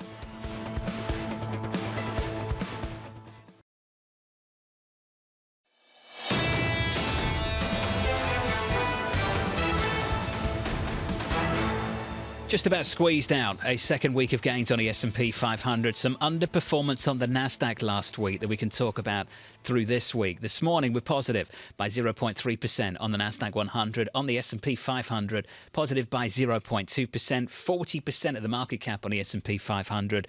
Reporting earnings this week. Then it's on to Apple next week. Some news on Apple in just a moment. In the bond market, you will notice a rally. Yields lower just a bit by 4 basis points on a 10-year to 379, down a single basis point on a 2-year to 482. If you're long treasuries, you can thank Europe for this morning. The PMIs were pretty dreadful out of the Eurozone and the UK for that matter. The Euro weaker off the back of it. Off session lows now and just about reclaiming 111. We are negative 0.2% on that currency pair. Under surveillance this morning, the latest from China. China's Communist Party pledging new steps to boost the economy, with the Politburo meeting reportedly underway this morning. The party saying it will draft a package to boost domestic demand. Tom, a whole list of things, including resolving local debt risk and adjusting property policies as well. My answer is listen very carefully to legitimate China experts. There's a lot of moving parts here. I have no clue which way it goes. The news makes a headline, the ambassador of the United States, Nicholas Burns, maybe with some eavesdropping issues there. Henry Kissinger travels over. These are all distractions. I want to talk to China experts about what they see domestically on the ground. The basic idea, the mix of it is the same concerns as you see among the leaders around President Xi. And pick a bank, any bank in the last week, that bank probably downgraded growth for China. SocGen, one of those. SocGen were looking for something close to 5%, but they said that target of the government's only achievable if we get real stimulus out of the country. Maybe we got a hint of that this morning. That real stimulus, though, still absent, and Europe needs it. Data from the Eurozone coming in much, much colder than expected this morning. You get these composite PMIs, a mix of manufacturing and services. That dropped to the lowest reading since November. Europe and the Eurozone not alone. The UK disappointing for manufacturing and for services. They came in lower than expected as well. So we have this really intriguing dynamic now. The Eurozone going into Thursday with weak data and the ECB set to hike. The UK with some disappointing data and the BOE set to hike in early August, Tom. Well, the data is everything here. And the answer is it's not America. I look at the Biden stimulus, if you want to call it that, and I don't know where the EU stimulus is. I guess there's a stimulus to the war, but I don't buy it because I think of the U.S. contribution there. And the answer is, I go back to the IMF meeting where we talked to the former Prime Minister of Italy, Gentiloni, and he was really, really cautious about Euro enthusiasm.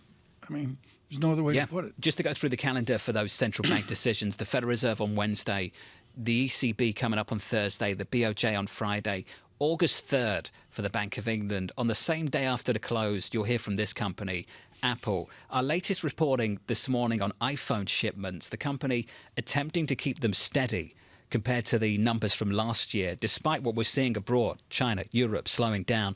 Bloomberg reporting the tech giant is asking suppliers to produce about 85 million units of the iPhone 15 this year. That's the same number as last year, but ultimately revenue can increase because they're looking to push up the price of the Pro, Tom. So you get the average selling price a little bit higher and you keep shipments steady and hopefully move the revenue line. I defer to the optimists, the bulls, the Uber bulls. Dan Ives gets all the press, but there's a lot of others out there. And the question is margin persistency down the revenue statement. What are they going to do with margins? The angst for the Apple gloom crew is margins are going to erode. Nobody needs another iPhone, da-da-da-da-da. We've heard it all before, but the answer is price kills here. And on a revenue basis, units and price, boy, can price solve problems fast. The stock price has killed the gloom.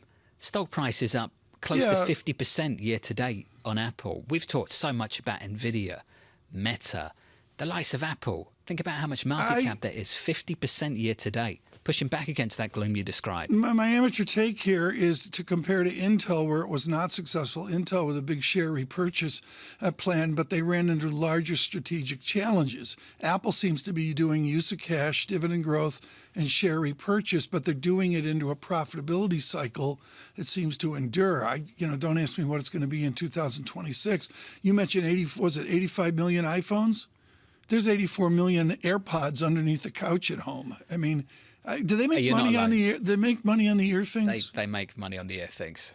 I don't have them. If the ear things were a separate company, it would be a pretty big company. I tried them on, and they don't work for you. They don't fit. I thought you could get those rubber adjustments for the other ones. They just don't work. They don't work for you. They work for a lot of other people, Tom. This is a joy. Right now, Earl Davis is going to join us, head of fixed income and money markets at BMO Asset Management. But he has a wonderful Canadian pedigree out of Western Ontario, which is itself its own statistical and economic excellence, is the Ontario Teachers Pension Plan. At one point, they owned the Toronto Maple Leafs. They had something to do with retaining ownership of the New York Yankees. Earl Davis in Short-Term Paper has seen it all and joins us now with a remarkable research note from BMO Asset Management. I want to frame out your caution, Earl. The headline number is you look and consider 8% interest rates in the United Kingdom. Okay, that makes the news. That gets everybody to sit up straight. Can you frame out 6% interest rates in the United States of America? Yeah, and to be specific, the 6% is on the short end. I think overnight is capped at 6%. And the reason why overnight is capped at 6%, so it says basically another 50, 75 basis points of hikes, is because although central banks are independent, to go above 6%, you're going to get a lot of backlash. Backlash from the population, backlash from a lot of the economy and corporates. And to stave off that backlash, you need political backing. You need your most senior politicians to say, you know what, we have no choice but to go there. And you don't get that during the second half of election cycles. You get that at the beginning, as Reagan proved. And that was the key to stopping inflation in the 80s, was how, I'm not saying we're going close to how high we did in the 80s, but to go above and to fight the political backlash, you need that backing. And we see this as a hard cap at 6%, at least until the next election cycles. What do you do with duration then? And my basic take off your note is you don't buy the extend duration, and even if price goes down, you've got the interest rate to help you out along the way. Where are you at BMO Capital Markets, BMO Asset Management, on the extension of maturity? Yeah, we are hesitant to extend maturity now. We think 2024 is going to be the year to extend maturity. And the way we look at it, it's what we call a margin of safety. So if you take your sovereign bond yield and you add in a corporate yield, it says how many months or years of protection do you have if you get 100 basis points instantaneous shock? And right now, if you have a 3-year portfolio of corporate bonds and sovereign bonds, you basically, and you get 100 basis points instantaneous shock, you'll make that money within a year. That doesn't happen once you start going beyond 5 years duration.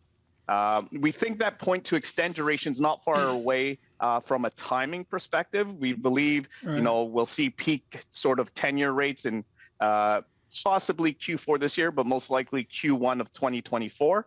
That's when we'll extend duration. We think that's going to be an opportunity of a lifetime. Are there shadows in the shift from deposits to higher yielding money market funds? We've all been there, and I don't want to go into the break the buck hysteria there, but do you see shadows in an opaque system, or is there a lot of transparency on the safety, the resiliency of yield in money market funds? Yeah, you're touching on a lot of things here. From a yield perspective, you know what? Cash is now an asset class. A year ago, 2 years ago, cash was not an asset class. You're earning 0.25 basis points if you're lucky. Right now, you're earning on cash, or T-bills, let's consider T-bills cash, 5%.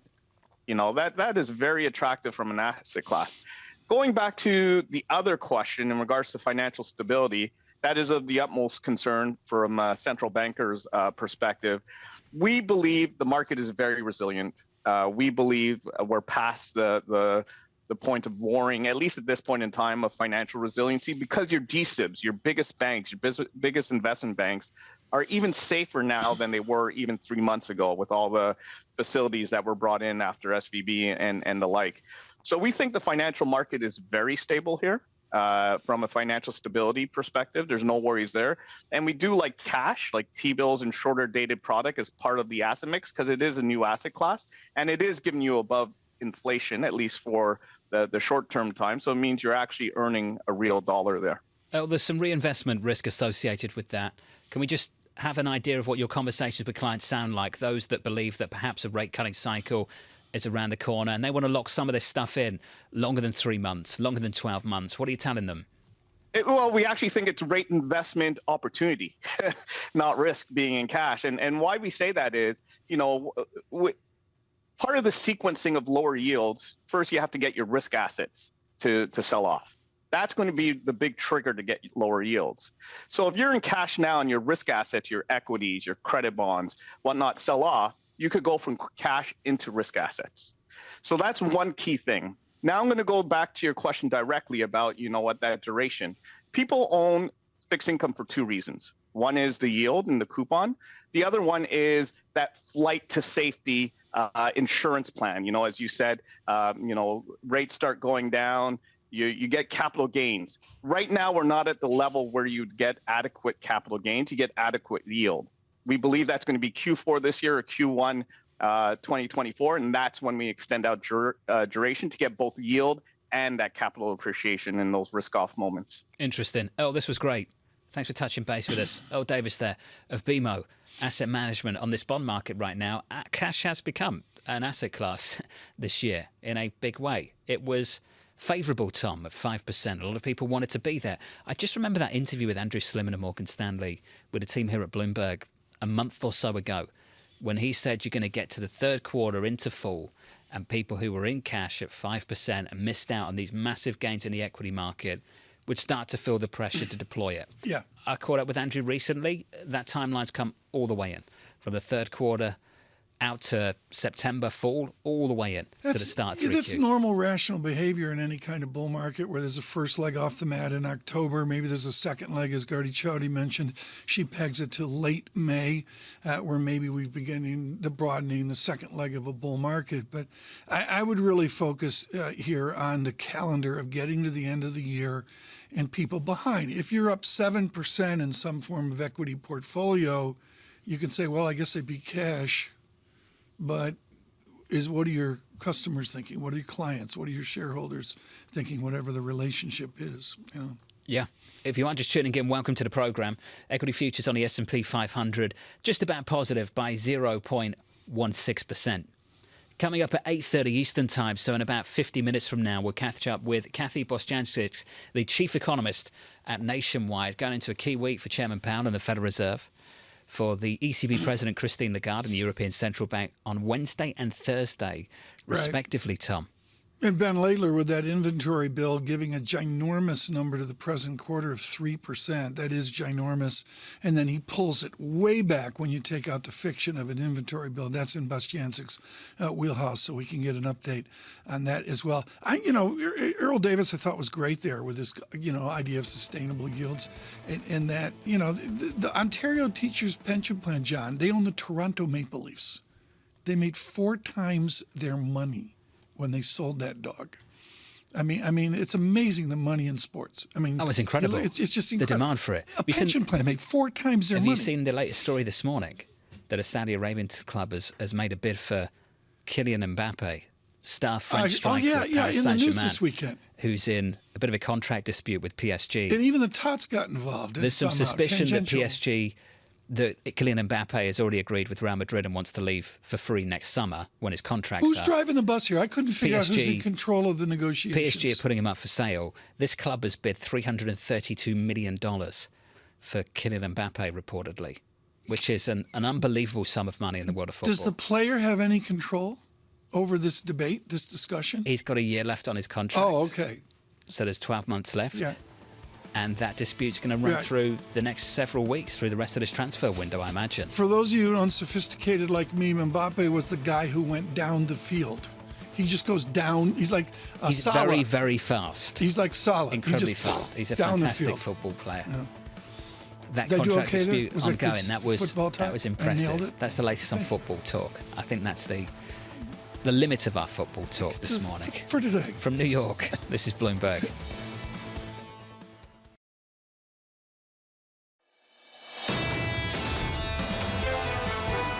Of course, the equity market's really been largely driven by the tech stocks and the digital stocks. And there's some good reasons for why that's occurred. But you have to understand, especially when you invest in growth stocks, it's about the future and taking a view on how demanding the valuations are for what's expected of these companies. And we have not seen valuations this demanding since the late 1990s. David Bianco there, the DWS Group CIO. We will get a view on the past, never mind the future, a little bit later this week when we get tech earnings from some of the major players on the S&P 500 and on the NASDAQ. And that will finish with Apple next Thursday. Not this Thursday, but next Thursday. Your equity market right now on the S&P 500, slightly positive by 0.2%, a lift last week, just a little one.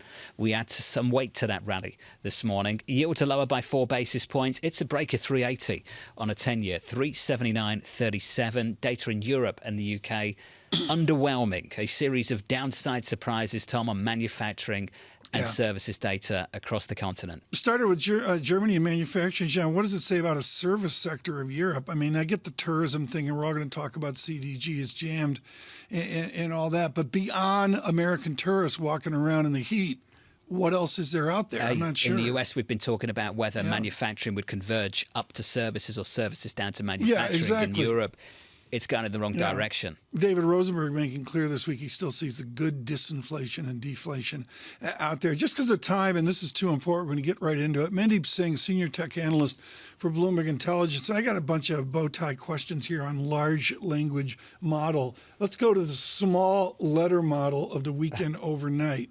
From Twitter to X to what? Where is X heading, Mandeep Singh? Well, so I think he's thinking of folding Twitter into his family of apps, and clearly he's trying to leverage Twitter as an independent platform to really make his own large language model. We call that Threads. Is he trying to catch up with Threads? I think in the process, he has damaged the brand. I mean, Twitter as a brand had a lot of value, which is why he ended up paying $44 billion for it. Now the revenue is down 50%.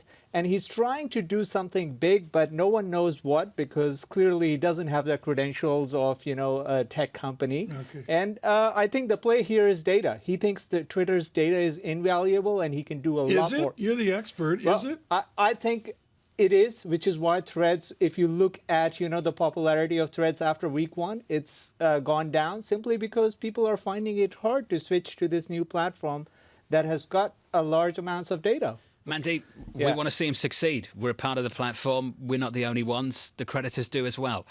When do they come knocking? When do we start to really hear some serious concern about the direction of this business?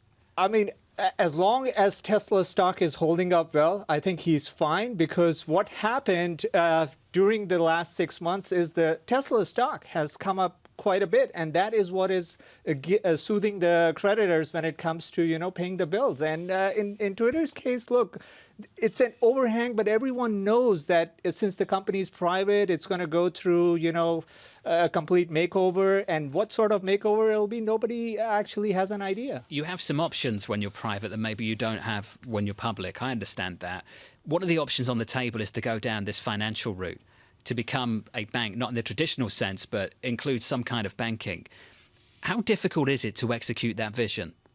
Oh, it's very difficult given, he's completely taking away the brand value and rebranding to something that nobody knows. I don't think there is any precedent that we can offer that, he'll be successful. But at the same time, you could give him credit for at least having a vision in terms of what he wants to do. And he was early with, the autonomous driving and what he ended up doing with Tesla, the car. Yeah. He very well could be onto something when it comes to the large language models. I didn't want to go there, but Tom, that is what every company is talking about. That's what Apple even mentioned. They never talk about these buzzwords, metaverse and LLMs. Even they are venturing into it. My problem is I look at the Wikipedia page for large language models, and I got the BS like paradigms, clustering, structured prediction. They use corpora for corporations. I mean, come on. This is tech babble right now. What in God's name is a large language model, and why do I care? Well, so a large language model pretty much uses everything that's out there on open internet. We call that Wikipedia, but continue. Yeah, but look, I think what companies have realized is all their data is valuable, and they don't want it to be scraped for the training of these models, which can become very intelligent chatbots. And TSMC actually gave us a glimpse last week. They called out this specific area. I mean, semiconductor companies are always early in terms of watching that demand. They said they expect this segment to grow 50%. Is it just a copyright battle? Is it going to be decided in courts where somebody says, General Motors says we have copyright on this body, this text, this data, this corpus, and somebody sues somebody in court? Is that where we're heading? I think every company is going to become very protective about their data. They will allow minimal data to be scraped because that's what is feeding these large language models. Right now, all the focus is on semiconductors and chips. The next thing would be who owns the best data, and that's where I think sentiment is quite negative on an Alphabet or the internet companies because they have the best data. Alphabet report tomorrow. Wednesday, the focus will be on Chairman Powell. If you could stay awake after Chairman Powell's news conference, you'll hear from Meta after the close. All of a sudden, 9 months later, Mark Zuckerberg seems to be getting it done. Is Threads getting it done? No, I don't think so. When it comes to engagement, you see the patterns, the first week patterns carry over. And that's where it goes back to Tom's question that Twitter's data is valuable and Musk feels he can do a lot with it. In the case of Meta, it has been a cost-cutting story. Now it's about whether this company can grow engagement. And I think they have a valuable data, a large language model, and that's what the street is betting on. I saw a tweet earlier this morning about people laughing at the name X.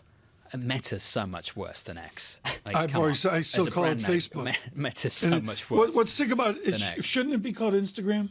I think so. That's what's making money right now. That's like that is. You think that's the direction ultimately? The next rebrand. I mean, it's a family of apps. They don't want to focus on one because that makes the regulatory case even stronger. Okay. Within all this idiocy, including X, is your world maturing? Are these tech guys, whether they were brilliant or lucky or both, they struck lightning once or twice, 3 times, some of them failed with great respect. But the answer is, are these clowns maturing? And look at, I think so, and look at the speed at which incumbents are changing. I mean, some may argue Google isn't changing fast enough, but for the most part, these companies are changing, and they are, trying to catch that next wave, whether it's a cloud or AI, and that's the benefit of, being What's the next wave of X? It's large language models and generative AI. That's the bet. Come on, they got to try to keep. I can Threads. I mean, Twitter has in my singular opinion, not worth anything. Twitter has dramatically declined in usability and quality. It's painful. Well, so they have been able to retain their creators in certain segments. I agree with your assessment that the ads are pretty bad and it's, you don't want to look at them. But at the same time, you ask the creators, they still think they get the following and the engagement right now. So this change, if this were to happen, it'll take years. Threads isn't going to catch up overnight and, just displace Twitter. If this were to happen, it'll happen slowly. And there are missteps that you could say Twitter is making. Inquiring minds want to know, what do we call tweets now? What are they called? They were tweets on Twitter. What are they on X? What are those just little normal messages called posts now? and threads. Thread. I mean, that's the name Thread, right? They're threads. Did you see Barbie? Thank you. See Barbie? Yes. What'd you think? Oh, you watched it over the yes. weekend. What'd you think? I think it's an amazing movie, and clearly there is a lot in terms of how they have packaged this stuff and what they did in terms of advertising it ahead of time. I think that's what generated the excitement. It's true. So in the end, it turned out to be great. That's what prompted me to watch it the first weekend, is all the advertising they I have to admit, Mandy, there was one point in the marketing of the movie where I thought it was already out and had been out for like 2 weeks. Yes. It wasn't out yet. Yeah. Mandeep, thank you. Mandeep Singh of Bloomberg Intelligence Movie going critic. into a big week of tech earnings and our resident movie critic as well on Barbie and Oppenheimer. Are you going to go see Barbie? I'll go and watch Oppenheimer. Barbie feels like a movie for me that you can watch at home when you're bored on a Saturday or a Friday night once it streams. I'm not sure why I'd go to the movie theatre for that. Oppenheimer, it feels like I need to be in a movie theatre to experience that. Okay. That's my take, whatever that's worth. I can't. This stuff is bizarre. I mean, Tom, leadership. Imagine what Linda Yaccarino. I'd love the inside story. Are you telling me that the CEO was on board with that? No. That haphazard, abrupt. No. Is she the CEO? We'll have to have Mandeep back to find out. Once he sees Oppenheimer, Mandeep had a corner of my eye with things to say. And it's like the Bremo Mandeep, if you want to say it, you've got 10 seconds to say it. No, I don't have much to add. Is Linda running the company? I think right now she's just following what Elon wants to do. Okay. That's what it felt like yesterday evening. From New York City, Deepak Puri of Deutsche Bank. Coming up next, futures, just about positive.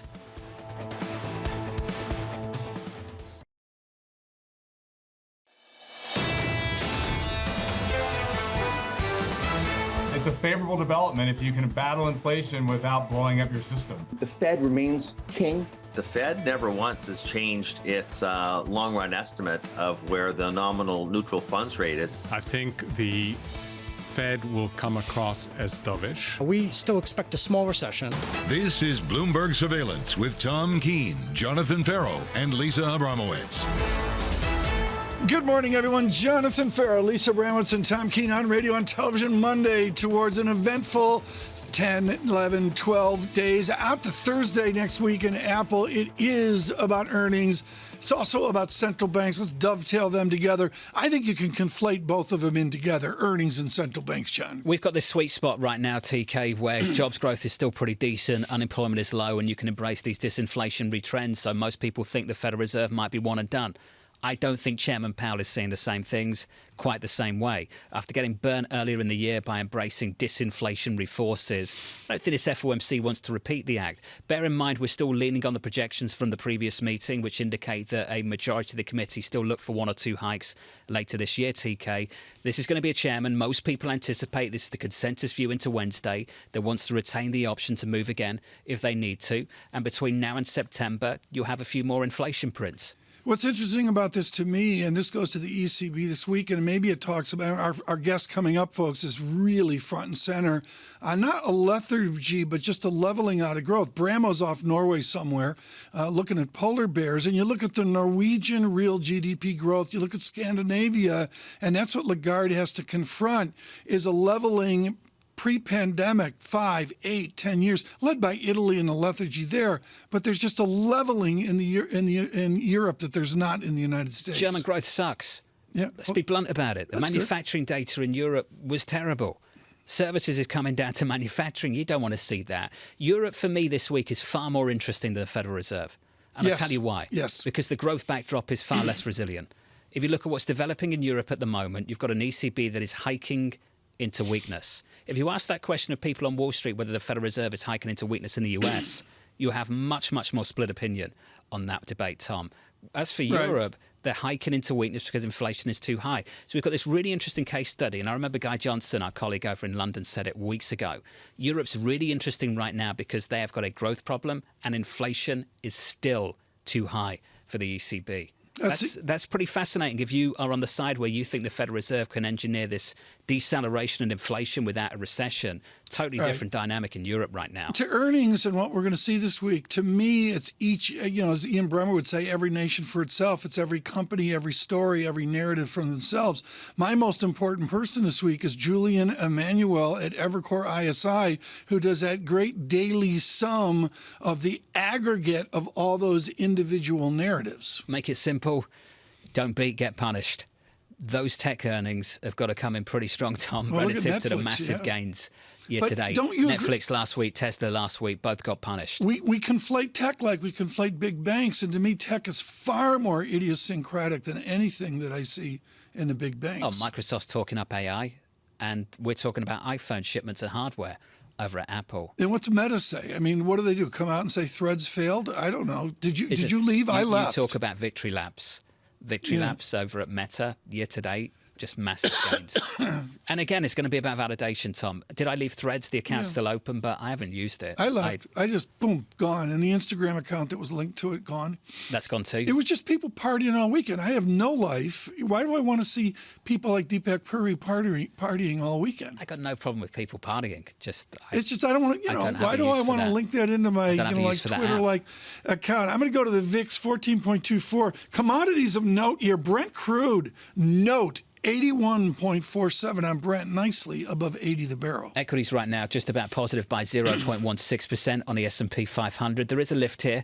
That's the rally we're talking about in the bond market. Treasuries rallying yield to lower by 4 basis points. A 10-year with a break of 380, 379.18. Just off the back of this weak data.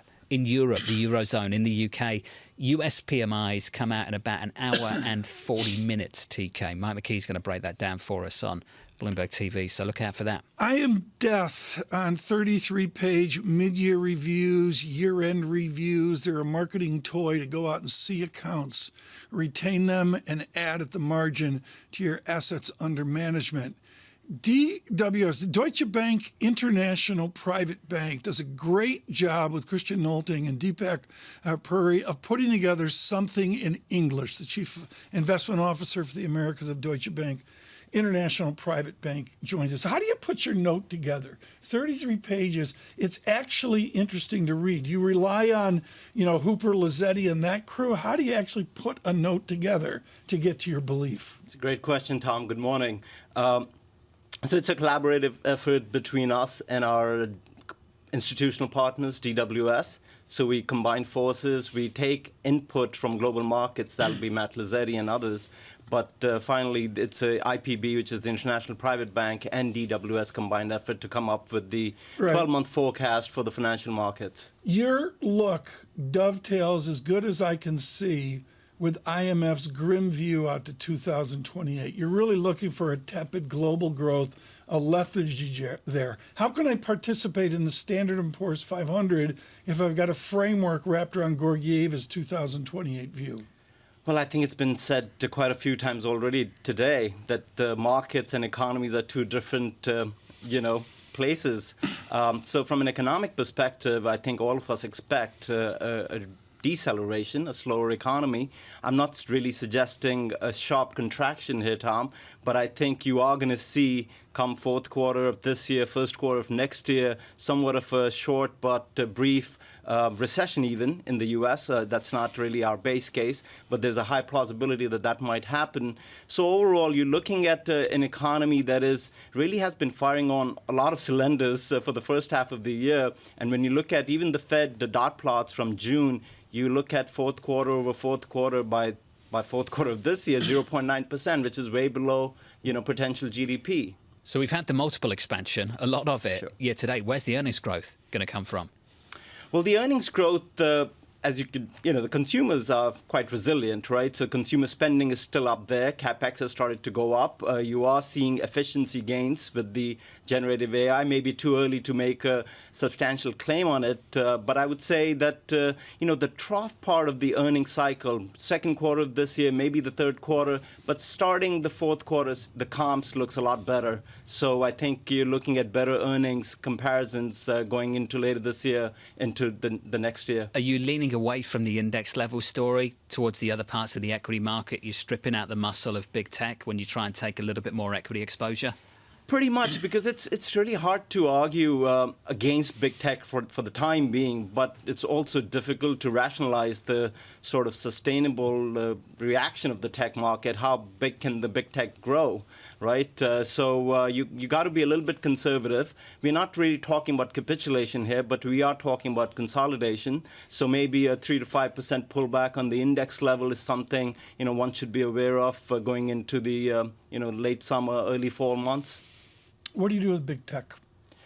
Well, if you are, I think the good thing is that if you are already invested, there's nothing much to do. Stay invested. You just sit there, think. Right. You stay invested. Stay invested. Nobody's running around saying, go to cash, sell Apple, that. Stay invested. Stay invested. But if you have new money to deploy, I think that's where things are a little bit more, having a little bit of a better entry point might not be too further out. And, given a 3-month T-bill is giving you 5.25%, it's not a bad time to be still in a little bit of cash as you wait for better entry points. They're at their Bloombergs over by the Deutsche Bank Center over in Central Park. Not the Time Warner Center. They go to like a 5-course lunch, and then they come back, look at their Bloombergs, and go. Pretty incredible restaurants in the Deutsche Bank It Center. is. Apple, please go down. Please go down. Apple, please go down. We want a better entry point. Deepak, let's talk about the people who are in cash, who feel foolish about missing out on this equity market rally.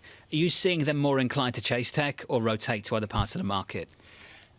From our perspective, I think chasing probably is not the best idea at this point, given the valuation levels. I understand the profitability for big tech is still going to be a lot better than the broader index, but just the valuation pick gives us a little bit of a pause to start deploying new money into tech. I think a barbell strategy where you have somewhat of a growth on one side, but also look at beaten down value stocks, and that looks a bit more promising on European front, an area that you guys have been talking about. So that kind of a barbell strategy might be the way to go. What about cash? Well, cash is prioritized cash on a for the blended time being. basis. Where's your shop right now in cash? So we are slightly overweight cash compared to our neutrals or strategics, and that's primarily because we are waiting for this dip to deploy money. So that's something, and I would say cash equivalents, and I also put into account some very short-term, cash management techniques, even investment-grade credit. You can take some credit risk, AA, municipal bonds, not, saying they're cash, but have a little bit more exposure to these asset classes that you have been, because for the first time, actually, in a long time, you're getting a nice return on these investments. Just amazing. The year so far still ain't over. Deepak Puri of Deutsche Bank International Private Bank looking for a better entry point to deploy some of that cash into an equity market that so far year to date has absolutely ripped past expectations. Looking at equities right now and looking forward to a big earnings week. I'll go through the calendar again for you. Alphabet and Google, of course, coming up tomorrow alongside Microsoft. Tuesday, you're going to hear from those two. Meta on Wednesday, Amazon on Thursday, and some central bank decisions in between. The Fed on Wednesday, TK on Thursday, the ECB. BOJ just in the background. Don't take your eye off that. On Friday, what are they going to do with their inflation outlook? Given how high inflation is relative to where it has been over the last 20 years. Use the market as a point of information here. Dollar yen 143 is shot to 141. Stronger yen, weaker dollar. I guess it's an affirmation that they're under control. But with one, it's so messed up, folks, that one sentence said wrong could go either way. Big time. I mean, it's in the with the fancy people on this topic removed from all of us. It's pins and needles. Oh, the difference between the BOJ and everyone else, I think, is fascinating. They want this inflation bump to be sustainable. Europe and the Federal Reserve wants nothing to do with that whatsoever. If you are just tuning in, welcome to the programme. Equity futures on the S&P 500 positive by 0.1%. Plenty of data coming up this week. Some PMIs a little bit later on this morning. You get them in the 9 o'clock hour, 9:45 Eastern time, to be precise, after some disappointing PMIs in America. Going through later this week, I think the ECI's out. You get some PCE, some GDP, take your pick. Kathy Boss-Jancis of Nationwide joining us in about 15 minutes to break down some of that, TK. Well, I'm looking at the data out here. You can do that on the ECO screen. PCE deflator, July 28th. That's coming right up here. Jobless day, jobs rather early. We have claims on August 3rd with Apple. August 4, early jobs day this time around. CPI is August 10th, to give you the and then into Jackson Hole, right? And then to Jackson Hole. Like I said, last Friday into this weekend was sort of the first, okay, Jackson Hole, what are we going to hear there? And you're going to hear the academic papers and all that. McKee goes to those meetings. You and I are in the Pioneer Grill, living large while he's doing that. It's quite a good diner there, I have to admit. It's a good diner. Yeah, with real cowboys, authentic cowboys. I mean, I'm dressed up. I look like Hopalong Cassidy. You have a bow tie on, and they have. And they're like real proper cowboys. Hats. Proper. Yeah. I know, I'm aware. And, I have the chip beef on toast. I try to talk, What you eat there? Chip beef on toast. That's what you eat at the Pioneer Grill. What is that? It's like bread with a white gooey sauce and chip beef, and you eat it. Chip beef? Chip beef. It's like a 1950s. It's sort of like Velveeta cheese, but breakfast food. Okay. Velveeta cheese? Sure, I'm aware. Okay. Yeah. Good. Sounds chip super beef healthy. On toast. Matt Britt of Invesco Coffee. joining us shortly. Take the polish off your teeth. Equity futures on the S&P positive by 0.1% from New York. Good morning.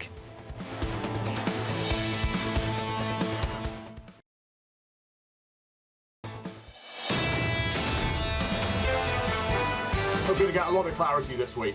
I think the Fed and the ECB, peaking, giving a bit of visibility. There's not very much further to go. If anything, I think we'll keep valuations high.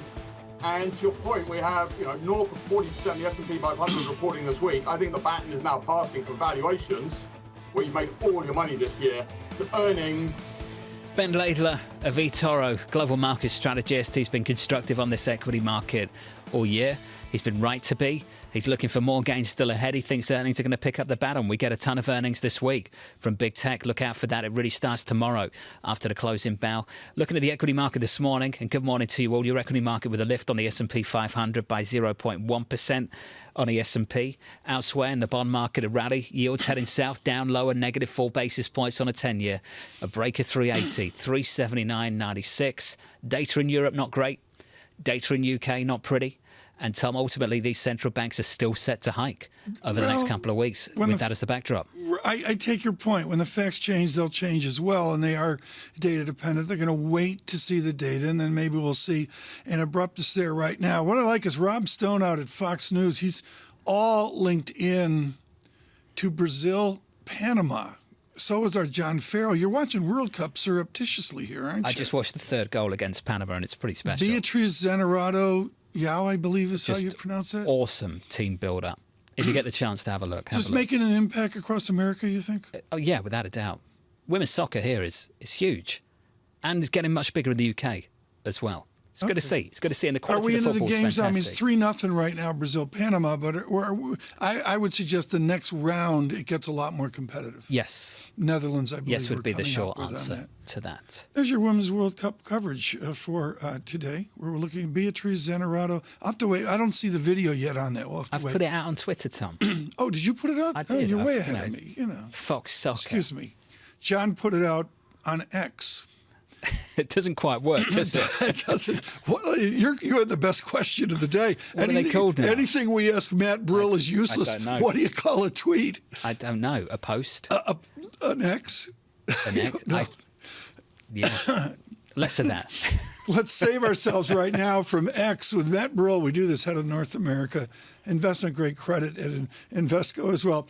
Matt, it's sort of in a no man's land between high yield. Everybody's all over high yield spreads and all that. And full faith in credit. What do you learn in quality U.S. corporate credits right now? How do you see them out on yield or total return 6 months, a year? Hey, good morning, Tom. We've been looking at total returns for investment grade credit, and everybody's comparing cash versus actual fixed rate bonds. And they're up about 3.5% year to date, which is kind of coupon plus. So maybe a little bit ahead of where cash and T-bills are. But going forward, we continue to think there's a pretty good path for them.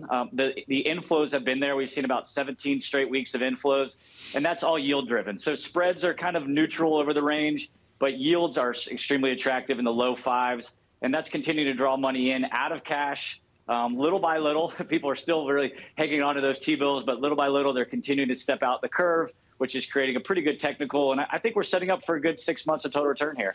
Is Invesco, do you see corporate issuance? I have no idea what they're going to do. I notice Apple's like 10, way under debted, but are you going to see a lot of corporate issuance here, or do the CFOs actually clamp down and pull it back?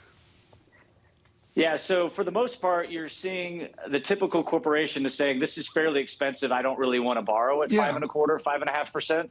So they're not levering up. There's been less M&A over the near term. We'll see if people kind of adjust to this new rate environment. There has not been a lot of debt coming due. So for most corporations, they have 2-3% bonds, little by little are rolling off, but they haven't really felt the full shock of the rate curve going higher yet.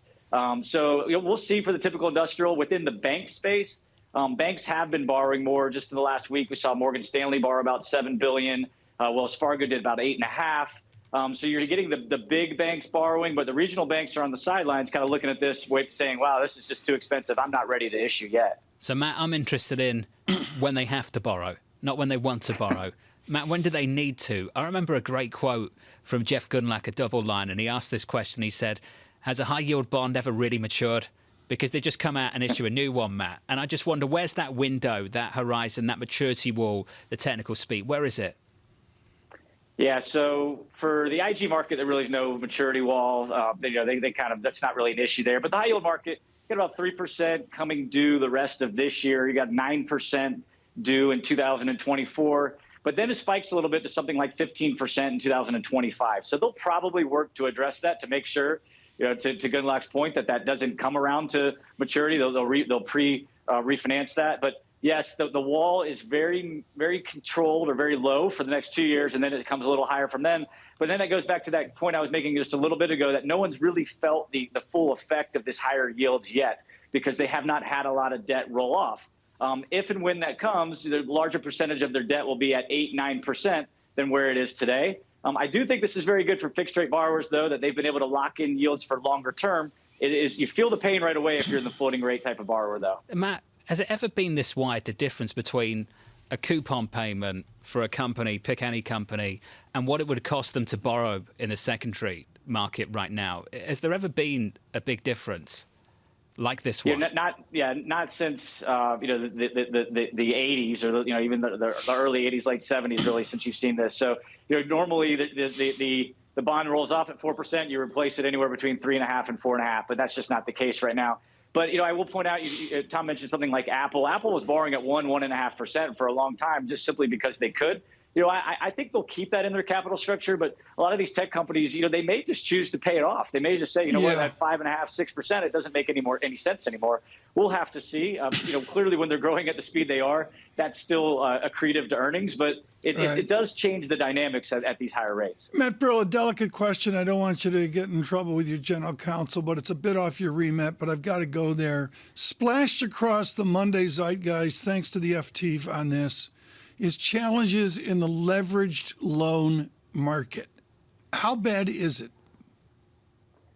Well, it hasn't been bad yet, simply because the economy is going so strong. As I was stating earlier, a floating rate borrower does feel the effects immediately rather than a fixed rate borrower. So in the loan market, they're going to get hit right away when rates go up. And now you've got some companies borrowing at 11, 12, 13%. That can be very attractive to the lender, but it can also be very punitive to the borrower. As long as the economy stays as strong as it is, they're going to be fine. But if you start to see a hard landing, you could be in more trouble in that particular area of the debt markets. Hey, Matt, thank you, mate, for the update on credit. Matt Brill there of Invesco just got a great email from an American, by the way, before I read out this quote, before people get upset. This line on soccer, football in America and going to the game. This is someone who watched Chelsea recently. Americans need to stay in their seats and put their phones down. This is not football, American football, where you have hours of nothing happening. There's a very different way of experiencing the game. I'm not going to share who that came from, but that email came in from a terminal subscriber moments ago, someone who's watched one of the games over the weekend. Huge Deal. I'm hearing it from lots of people. There's an outrage over this new thing where it's cool to, this is not Texas A&M where the fight. Stand up, go get more food, come back. Stand up. It's like the game is secondary almost to it. And, see that a lot of the baseball, right?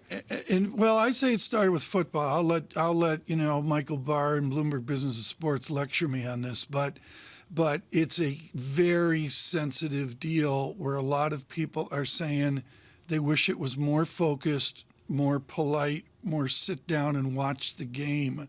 I really enjoyed the time the Tots let me come and see, and the Tots gave me great seats. Thank you, Tottenham, for that. But the bottom line is I really enjoyed the focus of thousands of people. It wasn't on them standing up being idiots. It was on watching the guy score a hat trick for the Tottenham. It was the last time they were good. It was Sun. It was a different rhythm. And then at halftime you go away and you get your food and all that good stuff. This is a sensitive issue in American sports right now. Sure. Sensitive for this particular audience member as well.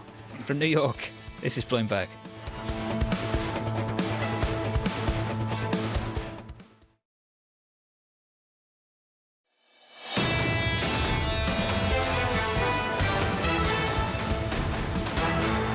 Bloomberg Surveillance, we say good morning to you. And as I said, on Friday, we began to look to Jackson Hole.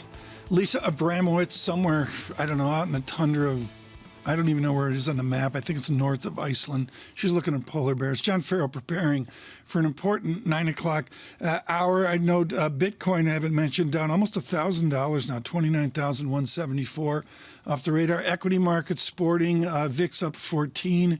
VIX up to a 14.27 level with fractional green on the screen right now. We'll leave it at that. We're going to dive here into the economy and with Kathleen Bestjancic of Nationwide. But first, we need to go to Michael McKee. And I said Friday, I began to look to Jackson Hole. And Michael McKee, what's important here, and I believe my people are handling this, we're not going to be up at 3 a.m. this year.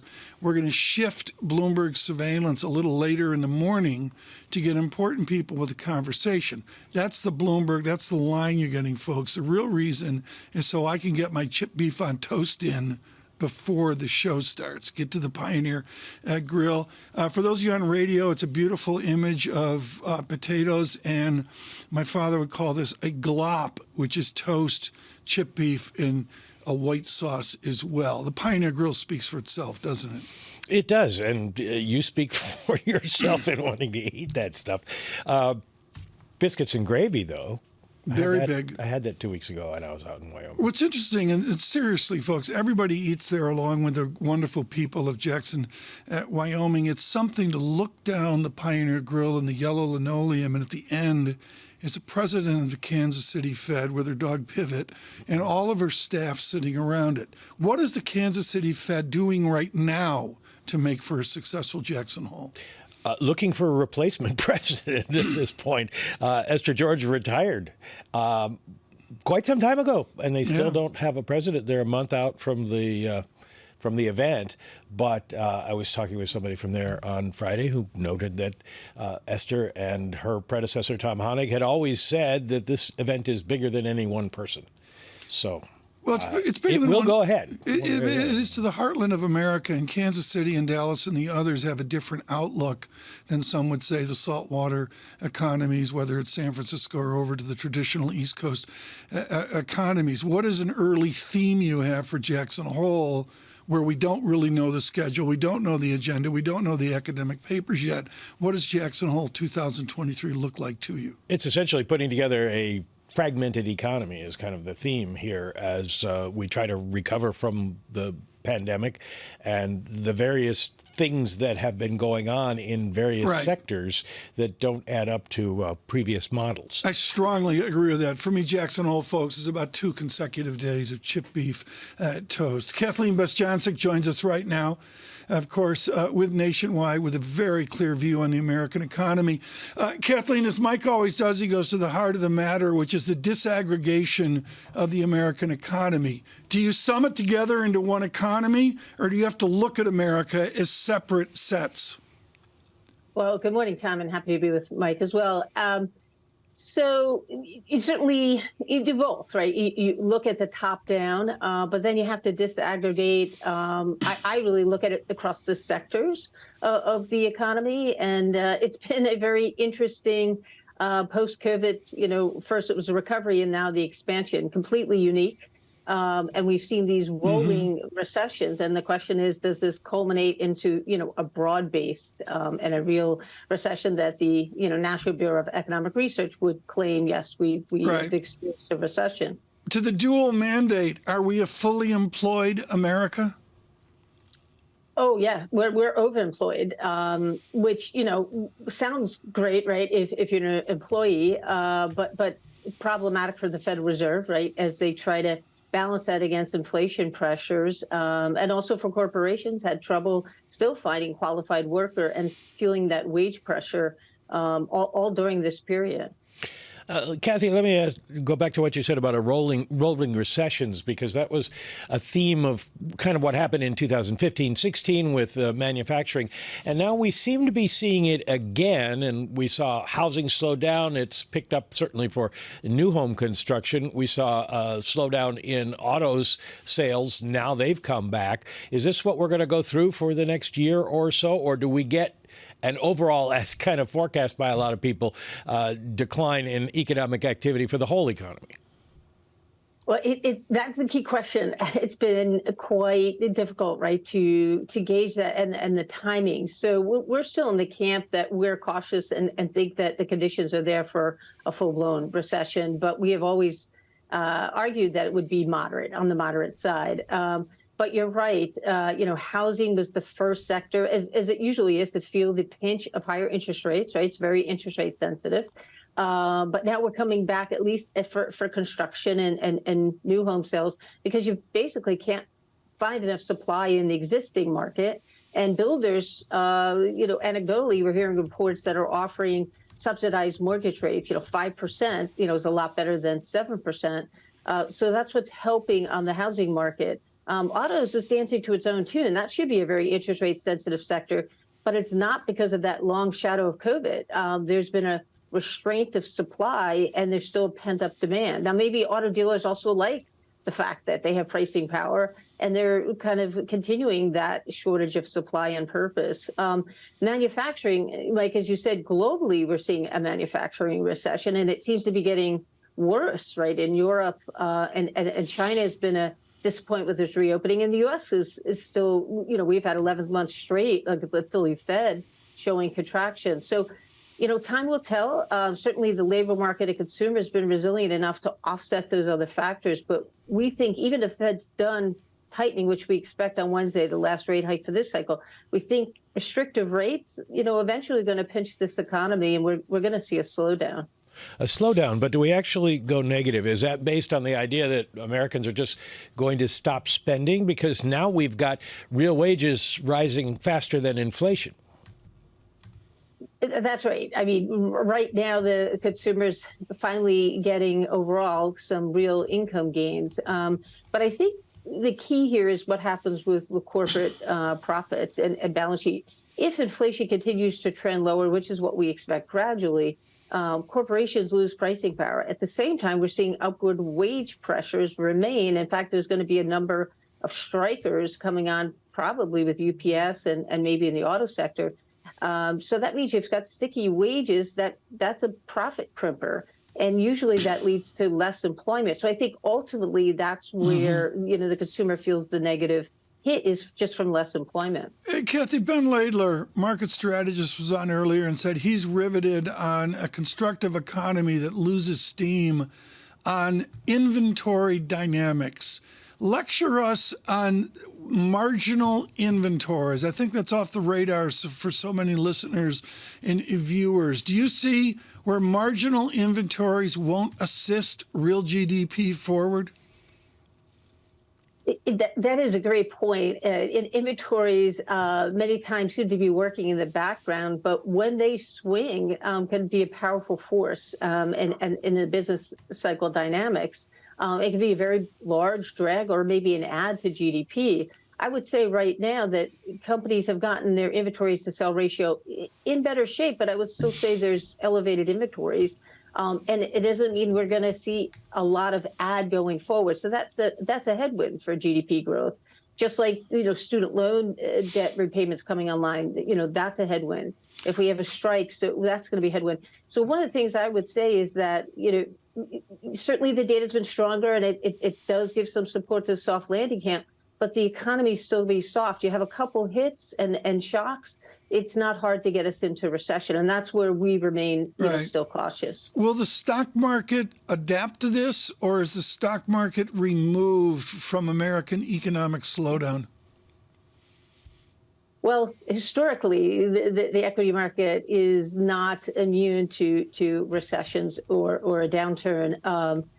The question is, do we get that already, that correction, and now, is the equity market in better shape? I would argue that valuations are quite high. Certainly, I understand the tech sector and the AI story, but, if you have a recession, profits go down, then, it looks a bit rich right now for us. So we would be cautious, and we don't think it is immune to a recession.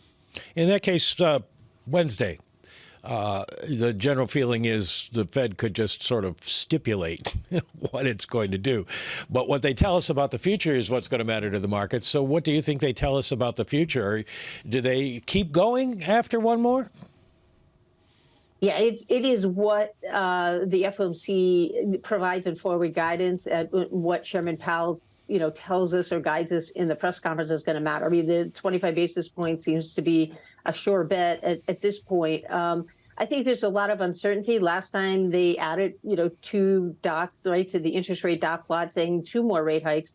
But I think the data's come in better than expected. I think Chairman Powell is going to back off that a little bit, less hawkish, but I think still be steadfast and still, be cautious, because they don't want inflation, which is starting to go in the right direction, to reverse gears. And remember all that base effect, right? And so inflation is going to pick up because the base effect is going to be less favorable going forward. What's your statistic, real GDP statistic for this second quarter?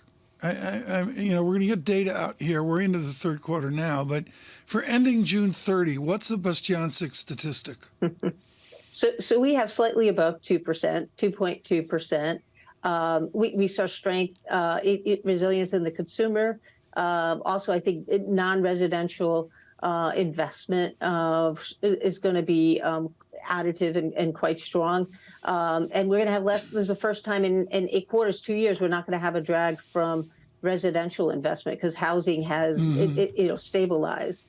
So that's going to be above the Fed's. Remember, the Fed wants growth to be below their potential, which is 1.8%, the potential estimate. So they want to see several quarters of growth has to be, well below 2%. They're not going to get that for the second quarter. Kathleen Butz-Johnson, thank you so much. She's chief economist nationwide with some wonderful perspective there. Very quickly here, Mike, and I want to pick this up here in a second. Where does international come into this? Off the back end is net exports, net imports, China X minus M. Is that part of this discussion forward?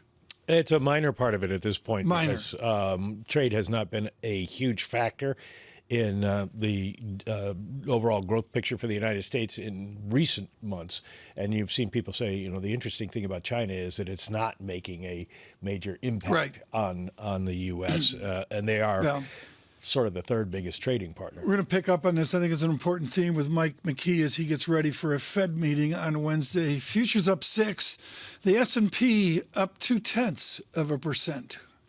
We say good morning to all of you on radio and television. Lisa Abramowicz on assignment somewhere off with polar bears. I don't know. It's like I looked up the map. Spitsbergen, Svalbard.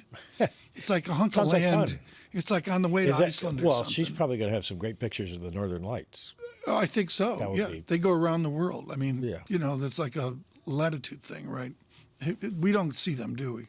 Even if without New York's light, not so much here. It's too light here, but they have been visible. If you get up to Yonkers, they have been visible much farther south than usual this year. Unusual conditions. Okay. Your astronomy report with Michael McKee and, of course, John Farrell getting ready for the 9 a.m. hour. I want to go back quickly here, Mike, to this idea of domestic final sales. That seems to be front and center versus the international component. Yeah, well, you take out the exports, as you say, and also we take out basically government sales. We know that the government's spending a lot of money on weaponry and things like that at this point, but it is what consumers are doing, and that's the key issue. Consumers and business, but the key issue is consumers. Everybody thinks that they've spent down their pandemic benefits, and the inflation rate has eaten away at their salaries, even though right now we're running ahead of that, and they're going to pull in their horns. Now we've got coming up back to school, and then you've got the holidays.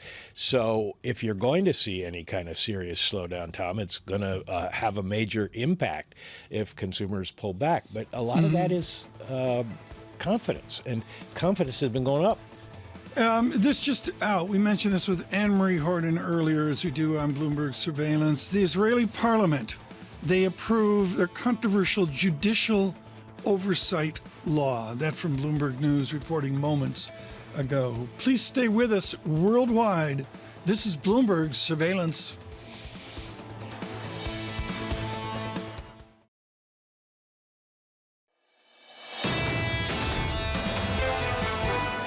The number of airlines went out of business. A lot of capacity has been pulled out of the market. We're actually only operating at about 93% of pre-COVID capacity in Europe at the moment. So while we've been growing strongly, a lot of our growth has actually been just restoring traffic that was taken out during the pandemic. We're growing all across Europe.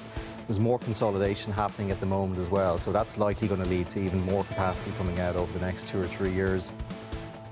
Ryanair, John Farrow's favorite airline. Neil Sorian there, their chief financial officer. I've never flown Ryanair, either as Lisa Abramowicz. Farrow's like, he had like season tickets on it. or what, have you ever flown Ryanair, Mike McKee? I've actually not flown Ryanair. I have to go to Morocco, and I was going to take Ryanair, and it would be a long flight. Keeper of my travel said, I don't think it goes that fast. So you're going to have to stop some places. Well, we say good morning to Ryanair, and of course with their spirit that they have of British enterprise as well. Michael McKee with us now, and just around the table here on a Monday in the summer. We are thrilled that Edward Harrison is with us. He's the Bloomberg News. Looks at the markets and far of it through a real academic prism that is wonderful. I love in one of your recent notes, you talk about expectations. The standard view is the market is always out in front, gambling, guessing where we are. How far out, excuse me, how far out is the market guessing right now?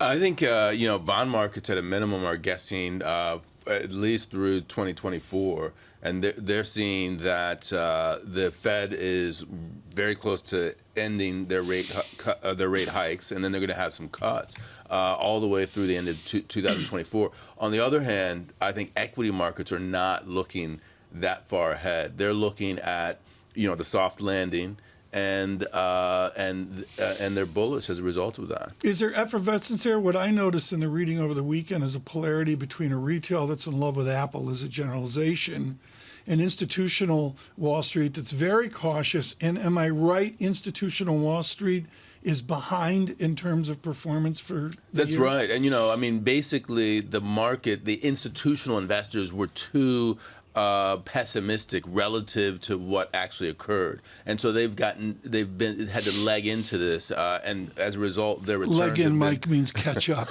Start with talk for catch up. Leg into it. Their returns have lagged as a result. But you know, the flip side of that is if you know the economy doesn't hold in the second half of the year, you could see a very quick unwind of the bull market that we've seen thus far. Bond market intrigues me because you say they're looking out over a year, basically, into 2024, and yet every week they seem to change their mind about what's going on. So does anybody have any confidence about where the economy and inflation are going to be? No, you know, I was talking to two colleagues just now, and we were all talking about the soft landing. We were talking about 1994. We were talking about 1998. You know, 94 is what, you know, St. Louis Fed President Jim Bullard says we're going to go into now. And I think the market is more in belief of that. But when you look at the PMIs out of Europe today, you think to yourself that actually that, you know, there is a lot of downside risk to the economy going forward. So no one really knows. And I think these next 2 months are going to be pivotal between July and September. This meeting that we have for the Fed that's coming up, we know that they're going to hike. But what happens in the next 2 months from the economic data? I want to make not a correction, but an amendment to the news that we said on the Israeli parliament. This is happening in real time in the late afternoon in Tel Aviv and Jerusalem. And AP has come out with not a correction, but just a nuance here. I had said that we had seen in Israel the passing of this controversial legislation. The Associated Press reports that Israel approved a key part of the contentious legal overhaul. I just want to make that nuance there so that we have that right. Mike, why don't we continue? Yeah, we'll want to get more on that because they're talking about a compromise over there, and if they could get that, that would be great. Let's go back to what you were saying. You said between July and September, the data are going to be really important. Are you in the, if they're going to go again, they'll go in September camp, or do they skip September and go to November? I'm sort of in that second camp, Mike, because I think what's happening is that we're reaching that plateau very quickly, and there are some members who are not on board with going every meeting. And so, you know, the compromise that we saw, which I thought was slightly incoherent in the June meeting, was that we're going to actually raise our rate hike projections, but then we're going to pause at the same time. What that's telling you is now we're at a point where we need to have some sort of compromises in the FOMC in order to get more unanimity around future policy decisions. So I think that September will be a pause in all likelihood unless the data are really hot. Does it fold into market analysis? Does all the Fed babble what Mike McKee lives 24/7? Does it fold into my equity market outcome? I think, you know, it does because the market has been wrong-footed, the bond market, and as a result, that's fed into, and in a positive way, into the equity market. The bond market now has to take back a lot of the pessimism, and, you know, that's fed into the equity market seeing very good things. Because remember, we're in the middle of an earnings recession right now. This is the nadir, supposedly, according to analysts, of the earnings year-over-year comps. If the economy is not as good as we think it's going to be going forward, perhaps actually we will see some downside risk there as well.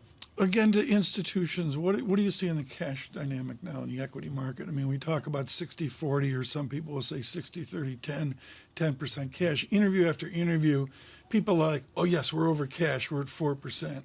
We're over cash, we're at 5%. Is there a lot of cash out there? You know, I really don't know how much cash is on the sidelines. My thinking is that whatever cash has been on the sidelines is quickly coming back into the market.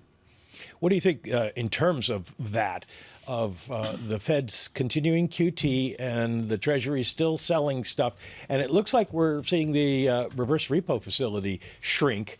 but bank reserves are not. So it's working out like the Fed wants, and that money, where's it going? Into the markets again? Well, yeah, I think that as long as the data hold, that money can still go into the markets. In terms of what impact that has on the yields of treasuries, et cetera, I think that it's going to have not that much of an impact because it's overwhelmed by the view of where the Fed is headed. So, at the margin, it might have some sort of upward drift in yields, but generally speaking, I think that yields are somewhat capped. I don't think we're going to get back to the October 2022 highs for the 10-year, as an example. Right. Ed Harrison, thank you so much with Bloomberg Markets this morning. This is the first time I've had the ability with Mike McKee to talk about this quickly, and it is Bullard, after decades, moves from St. Louis to Purdue. That's a